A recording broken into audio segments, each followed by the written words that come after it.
നമസ്കാരം. പ്രൈം ഡിബേറ്റിലേക്ക് സ്വാഗതം.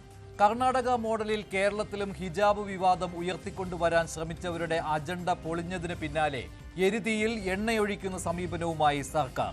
സ്കൂൾ നിയമവും കോടതി വിധിയും അനുസരിക്കാമെന്ന രക്ഷിതാവിന്റെ ഉറപ്പോടെ വിവാദം കെട്ടടങ്ങിയതാണ്. പിന്നാലെ ഹിജാബ് ധരിച്ച് സ്കൂളിൽ വരാമെന്ന പ്രഖ്യാപനവുമായി വിദ്യാഭ്യാസ മന്ത്രി രംഗത്തെത്തിയത് എന്ത് സന്ദേശമാണ് നൽകുന്നത്? ഹൈബി ഈഡൻ എംപിയുടെ മധ്യസ്ഥതയിൽ പ്രശ്നപരിഹാരം ഉണ്ടായതിന് പിന്നാലെയാണ് സ്കൂളിനെതിരെയും ഹൈക്കോടതി വിധിക്കെതിരെയും സർക്കാർ നിലപാടെടുക്കുന്നത്. മത തീവ്രവാദ ശക്തികൾക്ക് മുന്നിൽ കീഴടങ്ങുന്നതിന് തുല്യമാണ് രാഷ്ട്രീയ നേതൃത്വത്തിന്റെ സമീപനമെന്ന് കത്തോലിക്ക ബിഷപ്പ് കോൺഫറൻസ് മുന്നറിയിപ്പ് നൽകിയതോടെയായിരുന്നു ഹൈബി ഈഡനും സംഘവും സ്കൂളിൽ കുതിച്ചെത്തി പ്രശ്നപരിഹാരം നടത്തിയത്. കോടതി വിധികൾ ധിക്കരിച്ച് ഹിജാബിന്റെ പേരിൽ സ്കൂളിൽ കുഴപ്പമുണ്ടാക്കിയവരുടെ യഥാർത്ഥ ലക്ഷ്യമെന്ത്? മത തീവ്രവാദത്തിന്റെ ടെസ്റ്റ് ഡോസാണ് ക്രൈസ്തവ സ്ഥാപനങ്ങൾക്ക് നേരെ നടക്കുന്നതെന്ന സഭകളുടെ ആശങ്കയ്ക്ക് അടിസ്ഥാനമുണ്ടോ? ഗൂഢശക്തികളുടെ അജണ്ടയ്ക്ക് സർക്കാർ കുടപിടിക്കുന്നത് എന്തിന്? പ്രൈം ഡിബേറ്റ് ചർച്ച ചെയ്യും.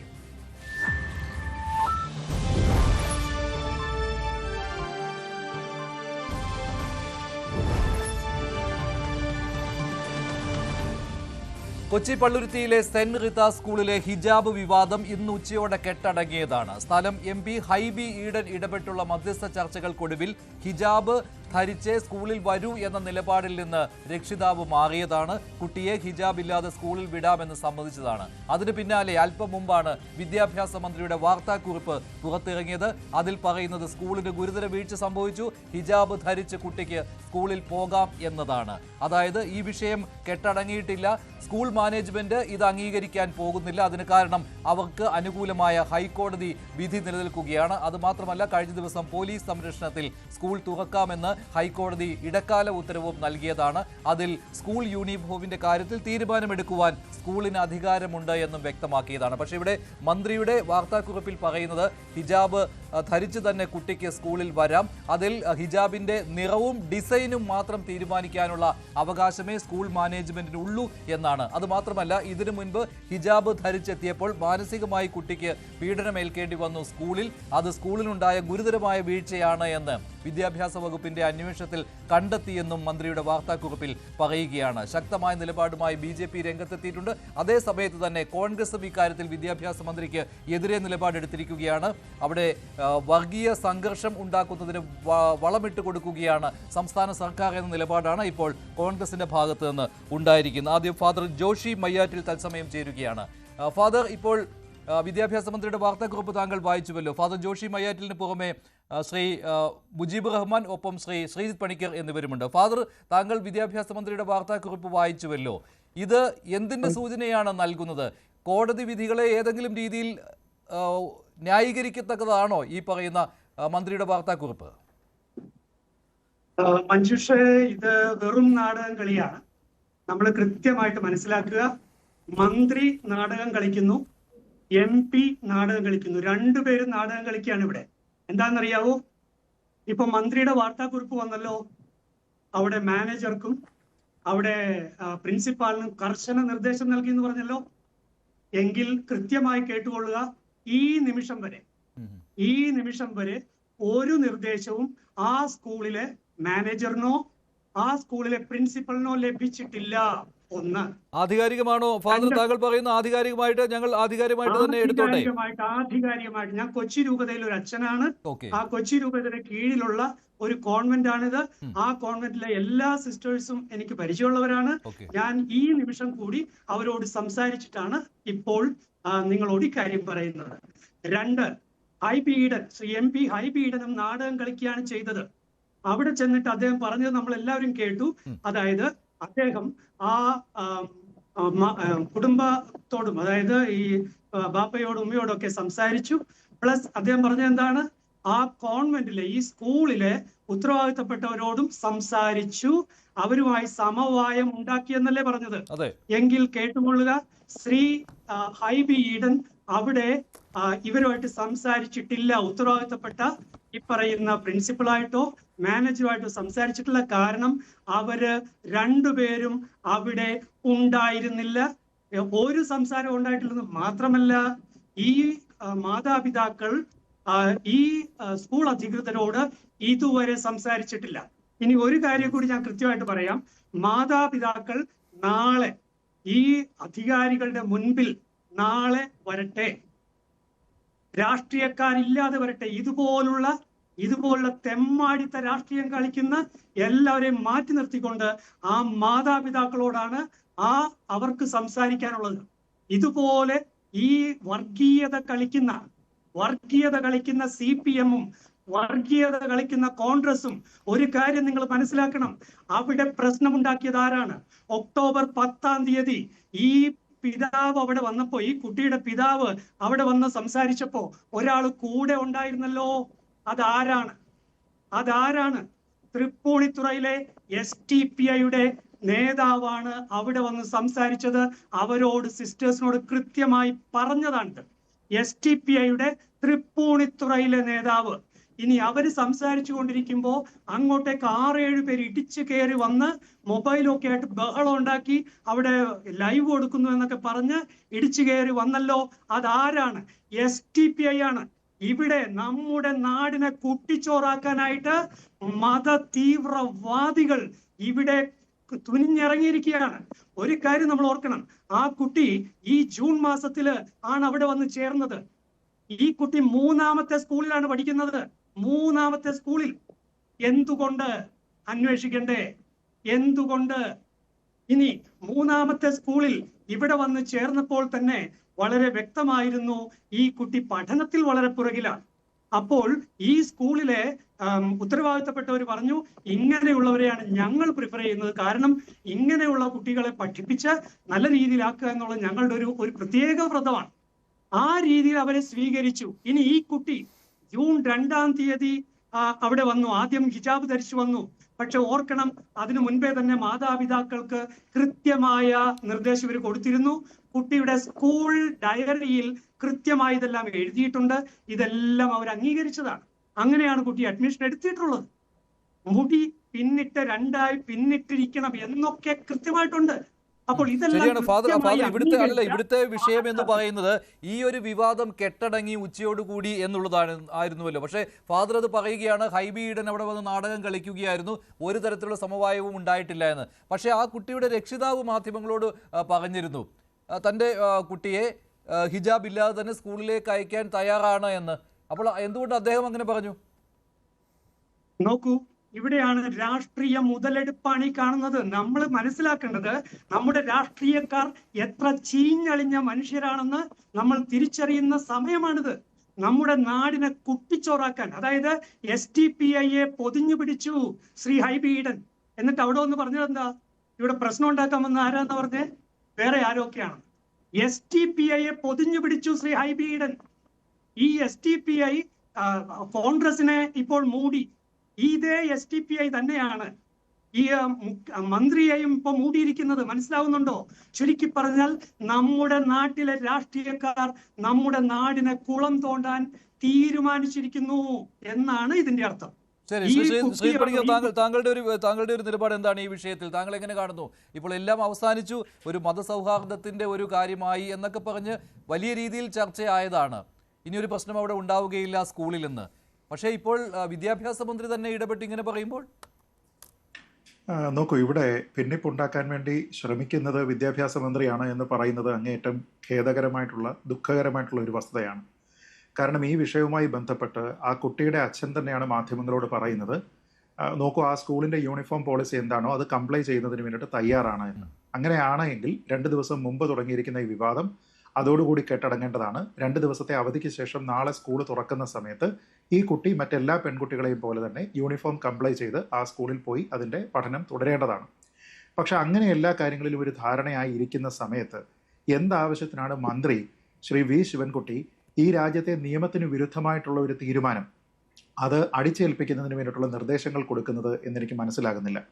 കാരണം അദ്ദേഹം പറഞ്ഞിരിക്കുന്നത് ഭരണഘടനാ വിരുദ്ധമാണ്. അദ്ദേഹം പറഞ്ഞിരിക്കുന്നത് നമ്മുടെ നാട്ടിലെ ഹൈക്കോടതിയുടെ വിധിക്ക് വിരുദ്ധമാണ്. അപ്പോൾ എല്ലാവരും ഇവിടെ സംസാരിക്കുന്നത്, മന്ത്രിയും ഇവിടെ സംസാരിക്കുന്നത് ഈ കുട്ടിയുടെ മൗലിക സ്വാതന്ത്ര്യത്തിനെക്കുറിച്ച്, അവകാശങ്ങളെക്കുറിച്ച്, വസ്ത്രധാരണത്തിനുള്ള സ്വാതന്ത്ര്യത്തിനെക്കുറിച്ചൊക്കെയാണ്. അത് 21 ആർട്ടിക്കിൾ അനുസരിച്ചിട്ടുള്ള ജീവിക്കാനുള്ള സ്വാതന്ത്ര്യത്തിലും 25, 26 മതസ്വാതന്ത്ര്യത്തിലുമൊക്കെയാണ് പറയുന്നത്.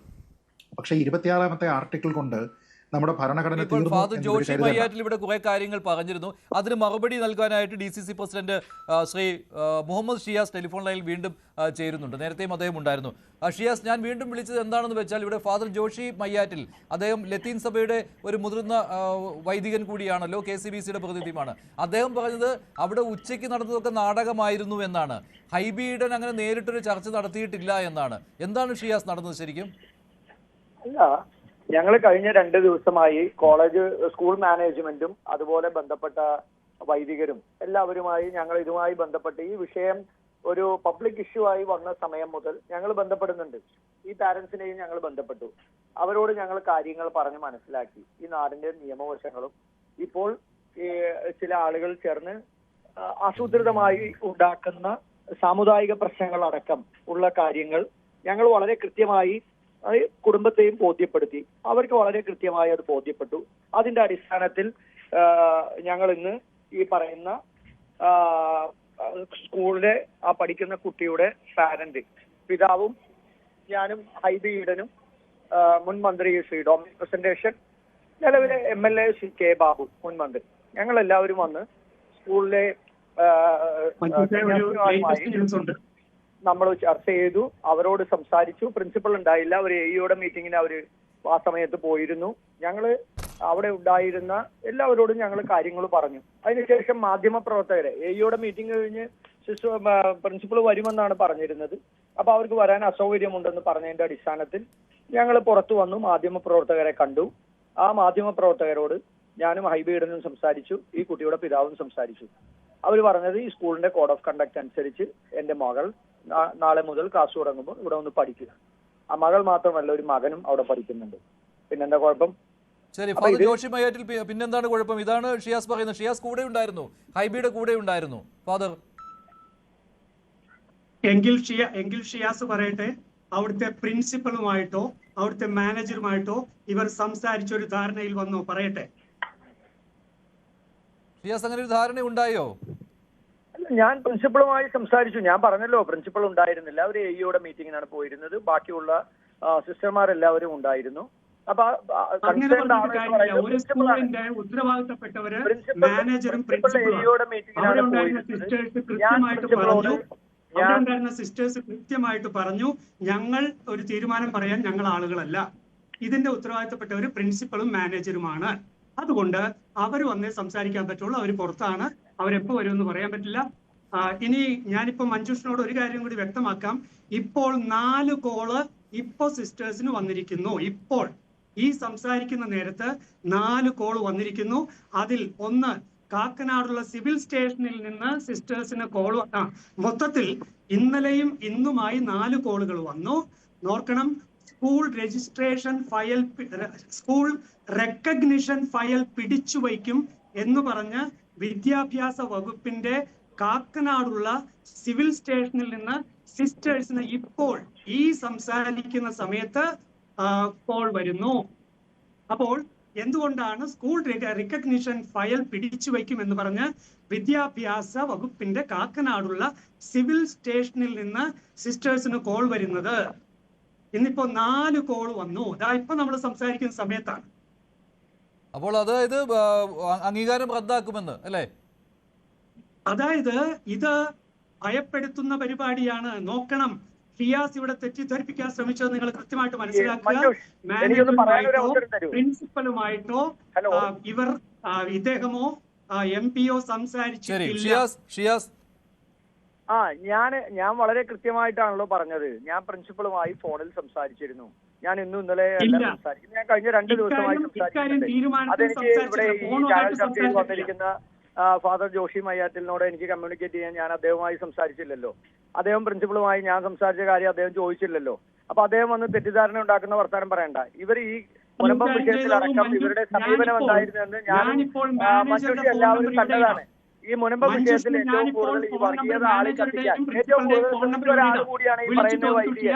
അത് മാത്രമല്ല, ഹൈബി ഈഡൻ MPയോട് വളരെ മോശമായ രീതിയിൽ പെരുമാറിയ സംസാരിച്ച ഒരാൾ കൂടിയിട്ടാണ്.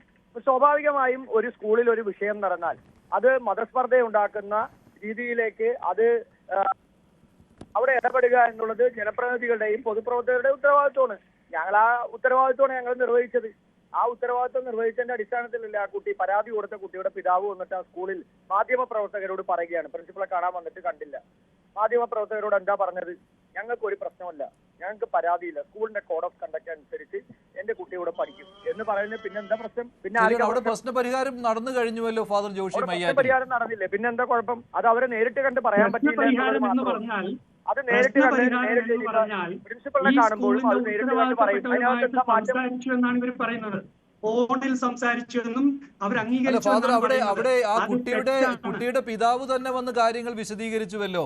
കുട്ടി ഇനി ഹിജാബ് ധരിച്ചു വരില്ല, സ്കൂളിന്റെ നിയമം അനുസരിച്ച് കൊള്ളാമെന്ന്. അപ്പോൾ അതിന് വിരുദ്ധമായി പറഞ്ഞത് വിദ്യാഭ്യാസ മന്ത്രിയാണ്. നമുക്ക് വിദ്യാഭ്യാസ മന്ത്രിയെ കുറ്റപ്പെടുത്താം ഇക്കാര്യത്തിൽ, പക്ഷേ ഹൈബിയെ എങ്ങനെ കുറ്റപ്പെടുത്താൻ കഴിയും? അത് അങ്ങനെ മീഡിയയുടെ മുൻപിൽ പറയുകയോ ഇല്ലാത്ത കാര്യമുണ്ട് ഞങ്ങൾ സംസാരിച്ച് തീർത്തു എന്ന് പറയുകയോ അല്ല വേണ്ടത്. മറിച്ച് അവിടെ സ്കൂൾ അധികൃതരോട് നേരിട്ട് സംസാരിച്ച് അവർ കൃത്യമായി എഴുതി രേഖാമൂലം കൊടുത്താൽ മാത്രമേ കാര്യം നടക്കൂ. അപ്പൊ അതുകൊണ്ട് ഇക്കാര്യം കൃത്യമായിട്ട് നിങ്ങൾ മനസ്സിലാക്കണം. തെറ്റിദ്ധരിപ്പിക്കാനുള്ള ഒത്തിരി ശ്രമങ്ങൾ നടക്കുന്നുണ്ട്. ഷിയാസ്, ഒടുവിൽ വന്നപ്പോൾ പ്രശ്നപരിഹാരം ആവിയായി പോയല്ലോ. ഷിയാസ്, ഒരു കാര്യം, ഇപ്പോൾ പ്രശ്നപരിഹാരം എവിടെ പോയി? കാരണം വിദ്യാഭ്യാസ മന്ത്രിയുടെ ഓഫീസ് ഇടപെട്ട് ഇപ്പോൾ പറഞ്ഞിരിക്കുന്നത് എന്താണ്? ഹിജാബ് ആകാമെന്നാണ്. അത് ആരുടെ പരാതിയിലാണ്? ആ പിതാവിന്റെ പരാതിയിൽ തന്നെയാണ്. മഞ്ജുഷ, ഇതൊക്കെ കഴിഞ്ഞ കുറെ നാളുകളായി കേരളത്തിന്റെ പൊതുമണ്ഡലത്തിൽ ഈ ക്രിസ്ത്യൻ മുസ്ലിം പ്രശ്നങ്ങൾ ഉണ്ടാകണം എന്ന് കരുതിക്കൂട്ടി ആസൂത്രണം ചെയ്ത് RSSും സംഘപരിവാറും നടത്തുന്ന ചില പ്രവർത്തനങ്ങളുണ്ട്. കാസയെ ഉപയോഗപ്പെടുത്തി ആ പ്രവർത്തനങ്ങളിൽ പങ്കാളികളായത് നമ്മൾ ആദ്യം കണ്ടത് മുനമ്പത്താണ്. മുനമ്പത്ത് ഏത് രീതിയിലാണ് സർക്കാർ അതിനെ കൈകാര്യം ചെയ്തത്? സർക്കാർ കൈകാര്യം ചെയ്തത് RSSന് വളമിട്ട് കൊടുക്കുന്ന രീതിയിലാണ് കൈകാര്യം ചെയ്തത്. അത്രയധികം പ്രശ്നങ്ങൾ മുനമ്പത്ത് വന്ന് RSSും ഈ പറയുന്ന ജോഷി മയ്യാറ്റിൽ അച്ഛനും ഉൾപ്പെടെയുള്ള ആളുകളും നടത്തിയിട്ട് ഈ ജോഷി മയ്യാറ്റിൽ അച്ഛൻ തന്നെയാണ് പറഞ്ഞത് പുതിയ കേന്ദ്ര നിയമം വരും, വഖഫ് ഭേദഗതി നിയമ ഭേദഗതി ഉണ്ടാകും, അപ്പൊ അതുകൊണ്ട് മുനമ്പത്തുകാർക്ക് നീതി കിട്ടുമെന്ന് പറഞ്ഞിട്ട് അച്ഛൻ പോയിട്ട് പിന്നെ അച്ഛൻ ആ ഭാഗത്തേക്ക് ചെല്ലാൻ പറ്റിയിട്ടില്ല കഴിഞ്ഞ 2 മാസമായിട്ട്. നിയമം വന്നതിന് ശേഷം ഈ പറയുന്ന ആളുകൾ ജനങ്ങൾക്കിടയിൽ ഭിന്നത സൃഷ്ടിക്കാനുള്ള ബോധപൂർവമായ ശ്രമം നടത്തുന്നുണ്ട്. ഈ വിഷയത്തിൽ അത് ഉണ്ടാകുന്നുണ്ട് എന്ന് ആദ്യം മനസ്സിലാക്കിയപ്പോഴാണ് ഞങ്ങളുടെ ഇടപെടലുണ്ടായത്. ഇടപെടലുണ്ടായപ്പോൾ ആ പരാതി പറഞ്ഞ മാതാപിതാക്കൾ അത് മനസ്സിലാക്കുകയും ആ പിതാവ് തന്നെ വന്ന് വളരെ കൃത്യമായി കാര്യങ്ങൾ പറയുകയും ചെയ്തു. അപ്പൊ ഈ ഭിന്നതയ്ക്ക് ഒരു ഇടം പോലും നൽകില്ല. ഒരു സംശയവും വേണ്ട കാര്യത്തിൽ. കൊച്ചിയിലോ എറണാകുളത്തോ ഇനി പള്ളുരുത്തിയിലോ അത്തരത്തിൽ ആരെങ്കിലുമൊക്കെ ജനങ്ങൾക്കിടയിൽ ഭിന്നിപ്പുണ്ടാക്കാം എന്നുള്ള മനസ്സോടുകൂടി വന്ന് ഇത്തരത്തിൽ വ്യാജമായ ആരോപണങ്ങൾ സൃഷ്ടിക്കപ്പെട്ട് ഊതി വീർപ്പിക്കുന്ന ഈ പ്രശ്നങ്ങളെ ഒരു കാരണവശാലും അത് സമ്മതിക്കില്ല. അതുകൊണ്ടാണ് ഹൈബി ഈഡൻ ഇടപെട്ടത്, അതുകൊണ്ടാണ് കെ ബാബു വന്ന് ഇടപെട്ടത്, 2 ജനപ്രതിനിധികളല്ലേ വന്ന് ഇടപെട്ടത്. അത് സിസ്റ്ററോട് പറയും. അത് സിസ്റ്ററോട് പറയാമെന്നപ്പോൾ സിസ്റ്റർ AEO വിളിച്ച മീറ്റിംഗിലായിരുന്നു. ഞാനാണ് സിസ്റ്ററെ രാവിലെ ഫോണിൽ വിളിച്ച് ഈ കാര്യങ്ങൾ മുഴുവൻ പറഞ്ഞത്. അപ്പൊ ഞാൻ വരുന്ന സമയത്ത് AEO വിളിച്ച മീറ്റിങ്ങിന് അവർ പോയിരിക്കുകയായിരുന്നു. അപ്പൊ ഹൈബിയും വിളിച്ചിട്ടുണ്ട്, എല്ലാവരും വിളിച്ചിട്ടുണ്ട്. ഇക്കാര്യങ്ങൾ എന്താണെന്ന് വ്യക്തമാക്കണം. ഇക്കാര്യങ്ങൾ എന്താണ് വ്യക്തമാക്കുക. അപ്പൊ അതുകൊണ്ട് മഞ്ജുഷ്, ഈ പ്രശ്നങ്ങൾ അത് അവിടെ അവസാനിച്ചു. ഇനി അതുമേ കൂടുതൽ പ്രശ്നങ്ങൾ ഉണ്ടാക്കി കേരളത്തിലെ ഈ ജാതിയുടെ മതത്തിന്റെ പേരിൽ വിശ്വാസത്തിന്റെ പേരിൽ പരസ്പരം വിദ്വേഷം ഉണ്ടാക്കുന്ന പ്രവർത്തനം ആരുടെ ഭാഗത്തു നിന്നുണ്ടായാലും അത് ഒരു കാരണവശാലും കോൺഗ്രസ് സമ്മതിക്കില്ല, ഞങ്ങൾ സമ്മതിക്കില്ല കാര്യത്തിൽ. പക്ഷേ ഇവിടെ വിദ്യാഭ്യാസ മന്ത്രി അനുമതി നൽകിയല്ലോ ഷിയാസ്. വിദ്യാഭ്യാസ മന്ത്രി അനുമതി നൽകിയതോടുകൂടി സ്വാഭാവികമായിട്ടും ആ രക്ഷിതാവിനെ ആശ്വസിക്കാവുന്ന ഒരു കാര്യം കൂടിയാണ്. അദ്ദേഹം ഉച്ചയ്ക്ക് പറയുന്ന നിലപാടിൽ വരണമെന്നില്ല. നിലവിൽ നമ്മുടെ രാജ്യത്ത് നിയമമുണ്ട്, ഭരണഘടന അനുസൃതമായിട്ടുള്ള നിയമങ്ങളുണ്ട്. ന്യൂനപക്ഷ സമുദായത്തിന് വിദ്യാഭ്യാസ സ്ഥാപനങ്ങൾ നടത്തിക്കൊണ്ടുപോകുന്നതിന് നിയമപരമായ നടപടികളുണ്ട്. നിരവധി പ്രാവശ്യം നിരവധി കാര്യങ്ങളെ കുറിച്ചിട്ട് കേരളം മുഴുവൻ ചർച്ച ചെയ്താണ്. സ്വാശ്രയ വിദ്യാഭ്യാസവുമായി ബന്ധപ്പെട്ട് ഫീസിനെ കുറിച്ചിട്ടും അതിന്റെ നടപടിക്രമങ്ങളെ കുറിച്ചിട്ടും അധ്യാപക നിയമനെ കുറിച്ചും വിദ്യാർത്ഥികളുടെ പ്രവേശനത്തെ കുറിച്ചും ഒക്കെ നിരവധി ചർച്ചകളും സമരങ്ങളും എല്ലാം നടന്ന ഒരു നാടാണ്. കൃത്യമായ നിയമമുണ്ട്. ആ നിയമത്തിന്റെ അടിസ്ഥാനത്തിലാണ് ഈ മാനേജ്മെന്റ് സ്കൂളുകളും കോളേജുകളും എല്ലാം പ്രവർത്തിക്കുന്നത്. അതിനകത്ത് എന്താ എതിരഭിപ്രായം ആർക്കും ഉള്ളത്? ഏതെങ്കിലും സർക്കാരുകൾക്കുണ്ടാ? അങ്ങനെ ഏതെങ്കിലും ഒരു ഉത്തരവ് കൊണ്ടുവന്നാൽ, സർക്കാർ പെട്ടെന്ന് കൊണ്ടുവന്നാൽ ഒരു കൂടിയാലോചനകളില്ലാതെ എന്താണ് പ്രശ്നമെന്ന് പഠിക്കാതെ ഒറ്റ ദിവസം കൊണ്ട്, പരാതി കൊടുത്ത ദിവസം കൊണ്ട് ഈ മാനേജ്മെന്റുകളെയോ സ്കൂളുകളെയോ ഈ മാനേജറെയോ അല്ലെങ്കിൽ ഈ അധ്യാപകരെയോ വിളിച്ച് ചർച്ച ചെയ്യാതെ അല്ലെങ്കിൽ അത് എന്താണെന്ന് പരിഹരിക്കാതെ പെട്ടെന്ന് ഒരു ഉത്തരവ് നടപ്പിലാക്കിയാൽ ആ ഉത്തരവിന്റെ പേരിൽ ഉണ്ടാകാൻ പോകുന്ന പുകില് ഈ സർക്കാരിന് അറിയില്ലേ? ഈ ഉത്തരവിന്റെ പേരിൽ ഉണ്ടാകാൻ പോകുന്ന പ്രശ്നങ്ങൾ, കേരളത്തിന്റെ പൊതുസമൂഹത്തിനിടയിൽ ഉണ്ടാകാൻ പോകുന്ന അഭിപ്രായ വ്യത്യാസങ്ങൾ ഈ സർക്കാരിന് അറിയില്ലേ? സർക്കാർ വെറുതെ ബോധം ഇല്ലാത്ത സർക്കാരൊന്നുമല്ലല്ലോ. ശരി ഷിയാസ്, ഇത്രയും കാര്യങ്ങൾ വിശദീകരിച്ചതിന് ശരി, നന്ദി ശ്രീ. ഉദ്യോഗസ്ഥന്മാർക്ക് ബോധമുണ്ടല്ലോ. ശരി, നന്ദി ശ്രീ മുഹമ്മദ് ഷിയാസ്, ഇത്രയും കാര്യങ്ങൾ പറഞ്ഞതിന്. ഷിയാസും ഹൈബി ഈഡനും കൂടിയാണ് ഇന്ന് സ്കൂളിൽ പോയതും അതിനുശേഷമാണ് പ്രശ്നപരിഹാരം ഉണ്ടായതായി ഹൈബി ഈഡൻ പറഞ്ഞതും. ഹൈബിയുടെ വാക്കുകൾ കൂടി കേൾക്കാം. ഉച്ചയ്ക്ക് അദ്ദേഹം മാധ്യമങ്ങളോട് സംസാരിച്ചിരുന്നു. ഹൈബി ഈഡൻ എംപിയുടെ വാക്കുകൾ. ചില ശക്തികൾ ഈ സ്കൂൾ കേന്ദ്രീകരിച്ച് പ്രവർത്തിക്കുക. വർഗീയപരമായ ഭിന്നിപ്പ് എന്ന് പറയുമ്പോൾ ചില ആളുകൾ രാവിലെ വീട്ടിൽ നിന്ന് ഇറങ്ങുന്നത് കല്ല് കൊത്താനുണ്ടോ കല്ല് എന്ന് പറയുന്നത് പോലെ കേരളത്തിൽ എവിടെയൊക്കെയാണ് സ്കൂളുകളിൽ അല്ലെങ്കിൽ നമ്മുടെ സമൂഹത്തിൽ വിഷയങ്ങൾ ഉണ്ടാക്കുന്നത്, അത് മതസ്പർദ്ധ വരുത്തി അതിന് ജാതീയതയുടെയും വർഗീയതയുടെയും നിറം നൽകി അതിൽ നിന്ന് രാഷ്ട്രീയ ലാഭമുണ്ടാക്കാൻ ശ്രമിക്കുന്ന ആളുകളാണ്. അതൊരു കാരണവശാലും കേരളത്തിൻ്റെ മണ്ണിൽ വിലപ്പോവില്ല. പള്ളൂരുത്തി എന്ന് പറയുന്നത് എല്ലാ ജാതി മതവിഭാഗങ്ങളിലെയും ആളുകൾ, പ്രത്യേകിച്ച് വിദ്യാഭ്യാസ സ്ഥാപനങ്ങൾ എന്ന് പറയുന്നത്, ക്രൈസ്തവ മിഷണറിമാരെന്ന് പറയുന്നത്, അവരെക്കാലവും യാതൊരു ഭിന്നിപ്പുമില്ലാതെ എല്ലാ വിഭാഗം ആളുകളെയും ചേർത്ത് പിടിക്കുന്നത്. അതുപോലെ തന്നെയാണ് മറ്റു വിഭാഗങ്ങളും, മുസ്ലിം വിഭാഗങ്ങളും എല്ലാം അവിടെ എല്ലാ മതങ്ങളിലെയും കുട്ടികൾ പഠിക്കുന്നുണ്ട്. ഒരു വേർതിരിവോ ഭിന്നിപ്പോ ഉണ്ടായിട്ടില്ല. ഇവിടെ കുട്ടിയുടെ പിതാവ് അനസ് തന്നെ മുന്നോട്ട് വന്നിട്ടുള്ളത് ഈ സ്കൂളിൻ്റെ നിയമാവലികൾ പാലിച്ചുകൊണ്ട് ഈ സ്കൂളിൽ തൻ്റെ മകളുടെ വിദ്യാഭ്യാസം കണ്ടിന്യൂ ചെയ്യാൻ ആഗ്രഹിക്കുന്നു എന്നുള്ളതാണ്. അത് തന്നെ നമ്മുടെ സമൂഹത്തിൽ നൽകാവുന്ന ഏറ്റവും വലിയ മതേതരത്വത്തിൻ്റെ ഒരു വലിയ സന്ദേശമാണ്. ഞാൻ നേരത്തെ പറഞ്ഞല്ലോ, അനാവശ്യമായ സാമൂഹ്യ മാധ്യമങ്ങളിലൂടെ വർഗീയ ഭിന്നിപ്പുണ്ടാക്കാൻ വേണ്ടി ശ്രമിക്കുന്ന ഒരു പറ്റം ആളുകൾ. വ്യക്തിപരമായി എനിക്കെതിരെ നടക്കുന്നത് കുഴപ്പമില്ല, അത് ഞാൻ കൈകാര്യം ചെയ്തോളാം. പക്ഷേ നമ്മുടെ സമൂഹത്തെ വേർതിരിക്കാൻ ശ്രമിക്കുന്നത് ഒരു കാരണവശാലും അംഗീകരിക്കാൻ സാധിക്കില്ല. ഞങ്ങൾ നിയമപരമായി ചെയ്യേണ്ടത്, വ്യക്തി ആക്ഷേപവും വർഗീയ പരാമർശങ്ങളും സാമൂഹ്യ മാധ്യമങ്ങളിലൂടെ നടത്തുന്നത് വളരെ ശക്തമായി തന്നെ നിയമ നടപടികളുമായിട്ട് മുന്നോട്ട് പോകും. പിന്നെ പുറത്തുനിന്ന് കുറേ ആളുകൾ വന്നിട്ട് ഇവിടെയെല്ലാം ഞങ്ങളങ്ങോട്ട് ശരിയാക്കി കളയാം, ഭീഷണിയുടെ സ്വരം പെടുത്തി ഇവിടുത്തെ ജനപ്രതിനിധികൾ അങ്ങോട്ട് കൈകാര്യം ചെയ്യുമെന്നൊക്കെ പറഞ്ഞത് കയ്യിൽ വെച്ചാൽ മതി. അങ്ങനെയുള്ള ഭീഷണിയൊന്നും ഇവിടെ വിലപ്പോവില്ല. അങ്ങനെ ഭീഷണി നടത്തുന്ന BJP RSS ശക്തികൾ അവർ ഏത് അറ്റം വരെ പോയാലും ഈ മണ്ണിൻ്റെ മതേതര സ്വഭാവം ഇല്ലാതാക്കാൻ ശ്രമിക്കാൻ ഒരു ശക്തികളെ ഞങ്ങൾ അനുവദിക്കില്ല. ഹൈബിയുടെ അവസാനം പറഞ്ഞത്, ഹൈബിയുടെതിരെ വലിയ വിമർശനം ഉണ്ടായിരുന്നു സാമൂഹ്യ മാധ്യമങ്ങളിൽ. ജാർഖണ്ഡിൽ കന്യാസ്ത്രീകളെ അറസ്റ്റ് ചെയ്ത സംഭവത്തിൽ വലിയ രീതിയിലുള്ള പ്രതികരണം ഹൈബിയുടെ ഭാഗത്തുനിന്ന് ഉണ്ടായിരുന്നു. പക്ഷേ അദ്ദേഹം MP ആയിരിക്കുന്ന സ്ഥലത്ത് ഇങ്ങനെ ഒരു വിഷയം ഉണ്ടായിട്ട് തിരിഞ്ഞു നോക്കിയില്ല എന്നുള്ള പ്രചാരണം ഉണ്ടായിരുന്നു. അതിനുള്ള മറുപടി കൂടിയാണ് ഹൈബിയുടെ നൽകിയത്. ഇതിന് പിന്നാലെയായിരുന്നു, ഈ വിമർശനങ്ങൾ ഉണ്ടായതിന് പിന്നാലെയായിരുന്നു ഹൈബി സ്കൂളിൽ എത്തിയതും. അതേസമയത്ത് തന്നെ കാത്തലിക് ബിഷപ്പ് കോൺഫറൻസ് ഓഫ് ഇന്ത്യയുടെ ഒരു വാർത്താക്കുറിപ്പ് വന്നിരുന്നു. മത തീവ്രവാദ ശക്തികൾക്ക് മുന്നിൽ മുട്ടുമടക്കുകയാണ് രാഷ്ട്രീയ നേതൃത്വങ്ങളെന്ന്. ഈ വിമർശനം കൂടി വന്നതിന് ശേഷമാണ് ഹൈബി ഈഡൻ സ്കൂളിലെത്തിയതും പ്രശ്നപരിഹാരം ഉണ്ടായതായി പറഞ്ഞതും. പക്ഷേ അതിനുശേഷമാണ് വിദ്യാഭ്യാസ മന്ത്രിയുടെ ഓഫീസിൽ നിന്ന് ഈ വാർത്താക്കുറിപ്പ് ഇറങ്ങിയത്. സംഭവത്തിന്റെ അടിസ്ഥാനത്തിൽ വിദ്യാർത്ഥിനിക്ക് മതവിശ്വാസത്തിന്റെ ഭാഗമായി ശിരോവസ്ത്രം ധരിച്ച് സ്കൂളിൽ തുടർ പഠനം നടത്താൻ സ്കൂൾ അനുമതി നൽകണം. ശിരോവസ്ത്രത്തിൻ്റെ നിറവും ഡിസൈനും സ്കൂൾ അധികൃതർക്ക് തീരുമാനിക്കാം. വിദ്യാർത്ഥിനിക്കും രക്ഷിതാക്കൾക്കും ഉണ്ടായ മാനസിക വിഷമങ്ങൾ പൂർണ്ണമായി പരിഹരിച്ച് ഇതേക്കുറിച്ചുള്ള റിപ്പോർട്ട് ഒക്ടോബർ 15 രാവിലെ, അതായത് നാളെ രാവിലെ 11 മണിക്ക് മുൻപായി നൽകണമെന്ന് സ്കൂൾ പ്രിൻസിപ്പലിനും മാനേജർക്കും കർശന നിർദ്ദേശം നൽകിയിട്ടുണ്ട് എന്ന് വിദ്യാഭ്യാസ മന്ത്രിയുടെ ഓഫീസ് പുറത്തിറക്കിയ വാർത്താക്കുറിപ്പിൽ പറയുന്നു. ശ്രീജിത്ത്. മഞ്ജുഷ്, ഞാൻ പറഞ്ഞു വന്നത്, നമ്മുടെ മന്ത്രി ഇപ്പോൾ എടുത്തിരിക്കുന്ന ഈ ഒരു നടപടി എന്നത് ഒരു തരത്തിലും അംഗീകരിക്കാൻ കഴിയാത്ത, യോജിക്കാൻ കഴിയാത്ത ഒന്നാണ്. കാരണം അത് ഈ പ്രശ്നമെല്ലാം ഏതാണ്ട് സെറ്റിലായി എന്നുള്ള ഒരു ധാരണ ഉണ്ടായതിനു ശേഷം സമൂഹത്തിൽ ഭിന്നിപ്പ്, വിഭാഗീയത, മതസ്പർദ്ധ, വർഗീയത ഒക്കെ തന്നെ ആളിക്കത്തിക്കുന്നതിന് മാത്രമേ ഉപകരിക്കുകയുള്ളൂ. ആ ഒരു നടപടി എന്ന് പറയുന്നത് ഒന്നാമത് ഭരണഘടനാ വിരുദ്ധമാണ്, രണ്ടാമത് നിയമവിരുദ്ധമാണ്. ഞാൻ പറഞ്ഞു വന്ന പോയിന്റ് ഇതാണ്.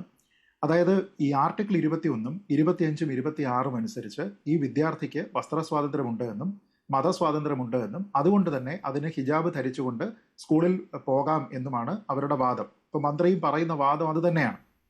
പക്ഷേ ആർട്ടിക്കിൾ 26ഓട് കൂടി നമ്മുടെ ഭരണഘടന അവസാനിക്കുന്നില്ല. ആർട്ടിക്കിൾ 30 എന്ന് പറഞ്ഞിട്ട് ഭരണഘടനയിലെ ഒരു അനുച്ഛേദമുണ്ട്. ആ അനുച്ഛേദത്തിൽ പറയുന്നത് മതഭാഷാ ന്യൂനപക്ഷങ്ങൾക്ക് അവർക്കിഷ്ടമുള്ള വിദ്യാഭ്യാസ സ്ഥാപനങ്ങൾ തുടങ്ങാനും അതിൻ്റെ ഭരണനിർവഹണത്തിനുമുള്ള അവകാശമുണ്ട് എന്നാണ്. അത് മൗലികാവകാശമായിട്ട് ഈ വിദ്യാഭ്യാസ സ്ഥാപനങ്ങൾക്ക് ലഭിക്കുന്നതാണ്. അപ്പോൾ ഭരണനിർവഹണം എന്ന് വെച്ചാൽ എന്താണ്? ഒരു സ്കൂളിൻ്റെ അഡ്മിനിസ്ട്രേഷൻ അല്ലെങ്കിൽ അതിൻ്റെ ഗവേണൻസിന് ആവശ്യമായിട്ടുള്ള ചട്ടങ്ങൾ രൂപീകരിക്കുക എന്നുള്ളതാണ്, അതിൻ്റെ നടത്തിപ്പ് കൊണ്ടുപോവുക എന്നുള്ളതാണ് അതിൽ വരുന്നത്. അതിനു വേണ്ടിയിട്ട് ഈ സ്കൂൾ വളരെ കൃത്യമായിട്ട് പതിറ്റാണ്ടുകളായിട്ട് നിലനിൽക്കുന്ന ചട്ടങ്ങൾ രൂപീകരിച്ചിട്ടുണ്ട്. ആ ചട്ടങ്ങൾ സ്കൂൾ അഡ്മിഷന്റെ ഭാഗമായിട്ട് വിദ്യാർത്ഥികളും രക്ഷിതാക്കളും അവരുടെ കൺസെന്റ് കൊടുത്തതിന് ശേഷമാണ് അവർക്ക് അവിടെ അഡ്മിഷൻ കിട്ടുന്നത്. അത് കൂടാതെ വളരെ വ്യക്തമായിട്ട് ഈ സ്കൂളിന്റെ റൂൾസ് ആൻഡ് റെഗുലേഷൻസിലെ 3ാമത്തെ ക്ലോസ് ആയിട്ട് തങ്ങളുടെ കുട്ടികൾ സ്കൂൾ നിർദ്ദേശിച്ചിരിക്കുന്ന യൂണിഫോം ഇട്ടുകൊണ്ടാണ് സ്കൂളിൽ അറ്റൻഡ് ചെയ്യുന്നത് എന്നതിനെ ഉറപ്പുവരുത്തുന്നതിനുള്ള ഉത്തരവാദിത്വം രക്ഷിതാക്കൾക്ക് കൊടുത്തിട്ടുണ്ട്. അതുകൂടാതെ സ്കൂളിന്റെ ചട്ടങ്ങളിൽ വിശദമായിട്ട് 30 മുതൽ 33 വരെയുള്ള ക്ലോസുകളിൽ എങ്ങനെയായിരിക്കണം അവരുടെ യൂണിഫോം എന്നും എങ്ങനെ യൂണിഫോം ധരിച്ച് വന്നിട്ടില്ല എങ്കിൽ അവർ ക്ലാസ്സിന് പുറത്തു പോകേണ്ടി വരും എന്ന് വളരെ കൃത്യമായിട്ട് പറഞ്ഞിട്ടുണ്ട്. എന്ന് വെച്ചാൽ ഒരു സ്കൂൾ ചെയ്യേണ്ടതായിട്ടുള്ള എല്ലാ കാര്യങ്ങളും അവരിവിടെ ചെയ്തിട്ടുണ്ട്. അപ്പോൾ അതുകൊണ്ട് തന്നെ ഭരണഘടനാ വിരുദ്ധമാണ് മന്ത്രി ഈ പറഞ്ഞിരിക്കുന്ന കാര്യം.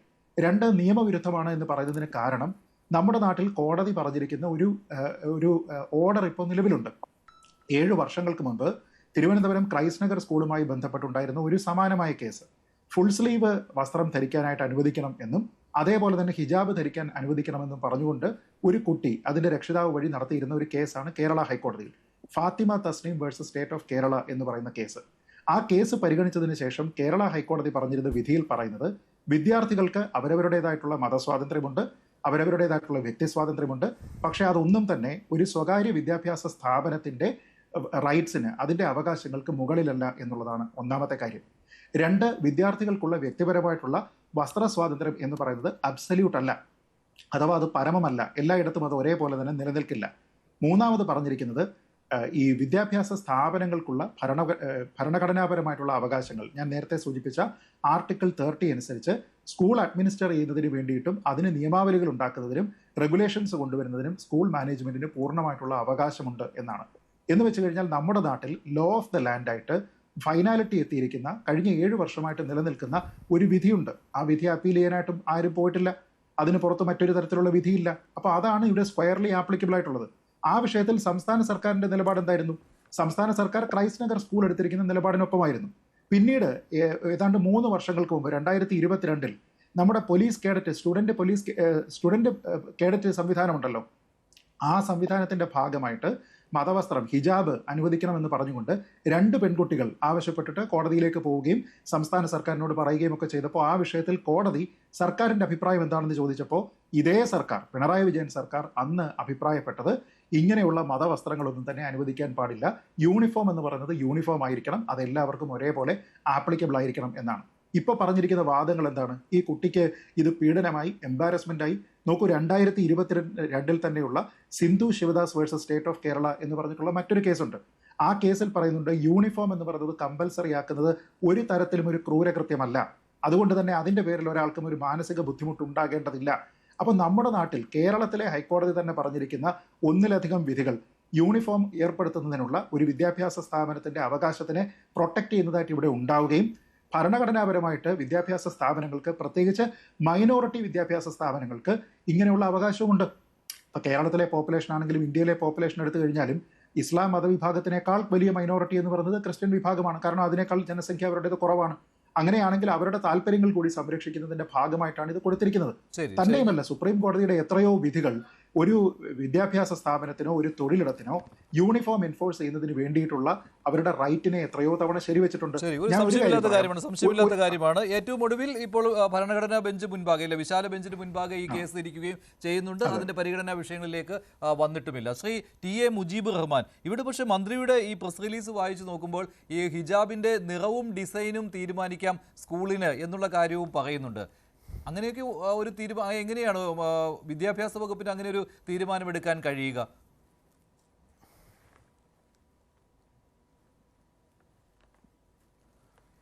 ഈ പള്ളുരുത്തിയിലെ സ്കൂളുമായി ബന്ധപ്പെട്ടുകൊണ്ടുള്ള വിവാദം ഉയർന്നു വന്നിട്ടുള്ളത്, അവിടെ പഠിക്കുന്ന ഒരു കുട്ടി അവളുടെ മത ആചാരമനുസരിച്ചുകൊണ്ട് അവളുടെ തലമറക്കാൻ തയ്യാറായി ആ സ്കൂളിലേക്ക് തട്ടനിട്ടുകൊണ്ട് ഹിജാബ് ഇട്ടുകൊണ്ട് വന്നു എന്നുള്ളതായിരുന്നു ഈ വിവാദം തുടങ്ങാൻ ചാനലുകൾ ചർച്ചയ്ക്കെടുക്കുവാനും അതേപോലെ തന്നെ ജനപ്രതിനിധികളും ബാക്കിയുള്ള പൊതുപ്രവർത്തകർക്ക് ഈ വിഷയത്തിൽ ഇടപെടാനുണ്ടായിട്ടുള്ള സാഹചര്യം. ഇന്ന് ഉച്ചയോടുകൂടി അതുമായി ബന്ധപ്പെട്ടുകൊണ്ട് ആ വ്യക്തിക്ക് രാജ്യത്തെ ഭരണഘടന അനുസരിച്ചുകൊണ്ട് ഹിജാബ് ഇട്ടുകൊണ്ട് പോകാനുള്ള അവകാശം നൽകുന്നത് പോലെ ആ വ്യക്തിക്ക് ഹിജാബ് ഇടാതെ പോകാനുമുള്ള സ്വാതന്ത്ര്യമുണ്ട്. അവർ ഇന്ന് ആരുടെയെങ്കിലും പ്രേരണ മൂലമോ സമ്മർദ്ദം മൂലമോ അതല്ലെങ്കിൽ മറ്റേതെങ്കിലും കാരണങ്ങൾ കൊണ്ടോ അവരത് തീരുമാനിക്കുകയാണ് ഞാൻ ഇനി ഹിജാബ് ഇടാതെ പോകാൻ തയ്യാറാണ് എന്ന് പറഞ്ഞപ്പോൾ അത് ഏറ്റവും വലിയൊരു വിട്ടുവീഴ്ച മനോഭാവത്തോടു കൂടി ഞാനിന്ന് ആ കുട്ടിയുടെ പിതാവുമായി ഇന്ന് വൈകുന്നേരം സംസാരിച്ചു. അദ്ദേഹമായിട്ട് സംസാരിച്ചപ്പോൾ അദ്ദേഹം പറഞ്ഞത് എൻ്റെ കുട്ടിയുടെ ഒരു വിഷയം നമ്മുടെ നാട്ടിൽ ഒരു വർഗീയ ചേരിതിരിവിന് കാരണമാകുന്ന സാഹചര്യം ഉണ്ടാകരുത്. ആയതുകൊണ്ട് തന്നെ എൻ്റെ ഈ പ്രശ്നം കൊണ്ട് മറ്റ് അനാവശ്യ ചർച്ചകളിലേക്ക് പോകാതിരിക്കുന്നതിന് വേണ്ടി ഞാൻ വിട്ടുവീഴ്ച ചെയ്യുന്നു എന്ന് അദ്ദേഹം പറഞ്ഞു. അത്രമാത്രം വിട്ടുവീഴ്ച ചെയ്തുകൊണ്ട് അദ്ദേഹം മുന്നോട്ട് പോകുമ്പോൾ വീണ്ടും ആ വിഷയത്തെ അനാവശ്യമായി ചർച്ച ചെയ്യപ്പെടുന്ന രീതിയിൽ എനിക്ക് ഇതിനൊരു ഉദാഹരണം പറയാനുള്ളത്, സാധാരണ നാഷണൽ ഹൈവേയിലൂടെ പോകുന്ന ഒരു വാഹനം ഒരു കണ്ടെയ്നർ മറിഞ്ഞാൽ അവിടെ കുറേ ആളുകൾ ഓടിക്കൂടുന്നത് ആ വാഹനത്തിലുള്ള ആളുകളുടെ ജീവൻ രക്ഷിക്കാനും അതേപോലെ തന്നെ ആ വാഹനത്തെ പൊക്കിയെടുക്കാനും ഒക്കെയാണെന്ന് നമ്മൾ വിചാരിക്കും. പക്ഷേ അവിടെ ഓടിക്കൂടുന്ന ആളുകൾ ആ കണ്ടെയ്നറിൽ നിന്ന് പുറത്തേക്ക് വന്നിട്ടുള്ള അത് വെജിറ്റബിൾ ആകട്ടെ അതല്ലെങ്കിൽ മറ്റ് തമിഴ്നാട്ടിൽ നിന്ന് കൊണ്ടുവരുന്ന ബോയിലർ കോഴിയാവട്ടെ ഇതിനൊക്കെ എങ്ങനെ ശേഖരിക്കാം എന്നുള്ള രീതിയിലേക്ക് വരുന്നത് പോലെ തന്നെ ഇത്തരത്തിൽ നമ്മുടെ നാടിനെ കുട്ടിച്ചോറാക്കുന്ന നമ്മുടെ നാടിനെ വർഗീയമായി ചേരിതിരിവുണ്ടാക്കുന്ന ഇത്തരത്തിലുള്ള ഇഷ്യൂകൾ വരുമ്പോൾ തങ്ങൾക്ക് എങ്ങനെ രാഷ്ട്രീയപരമായിട്ടുള്ള നേട്ടങ്ങൾ ഉണ്ടാക്കാം, തങ്ങൾക്ക് എങ്ങനെ വർഗീയപരമായിട്ടുള്ള ചേരിതിരിവുകൾ ഒന്നുകൂടി വികസിപ്പിക്കാൻ കഴിയുമെന്നുള്ള അത്തരത്തിലുള്ള ചിന്തകളോടുകൂടി ഓടിക്കൂടുന്നത് നമ്മുടെ നാടിന് നല്ലതല്ല. അതിൽ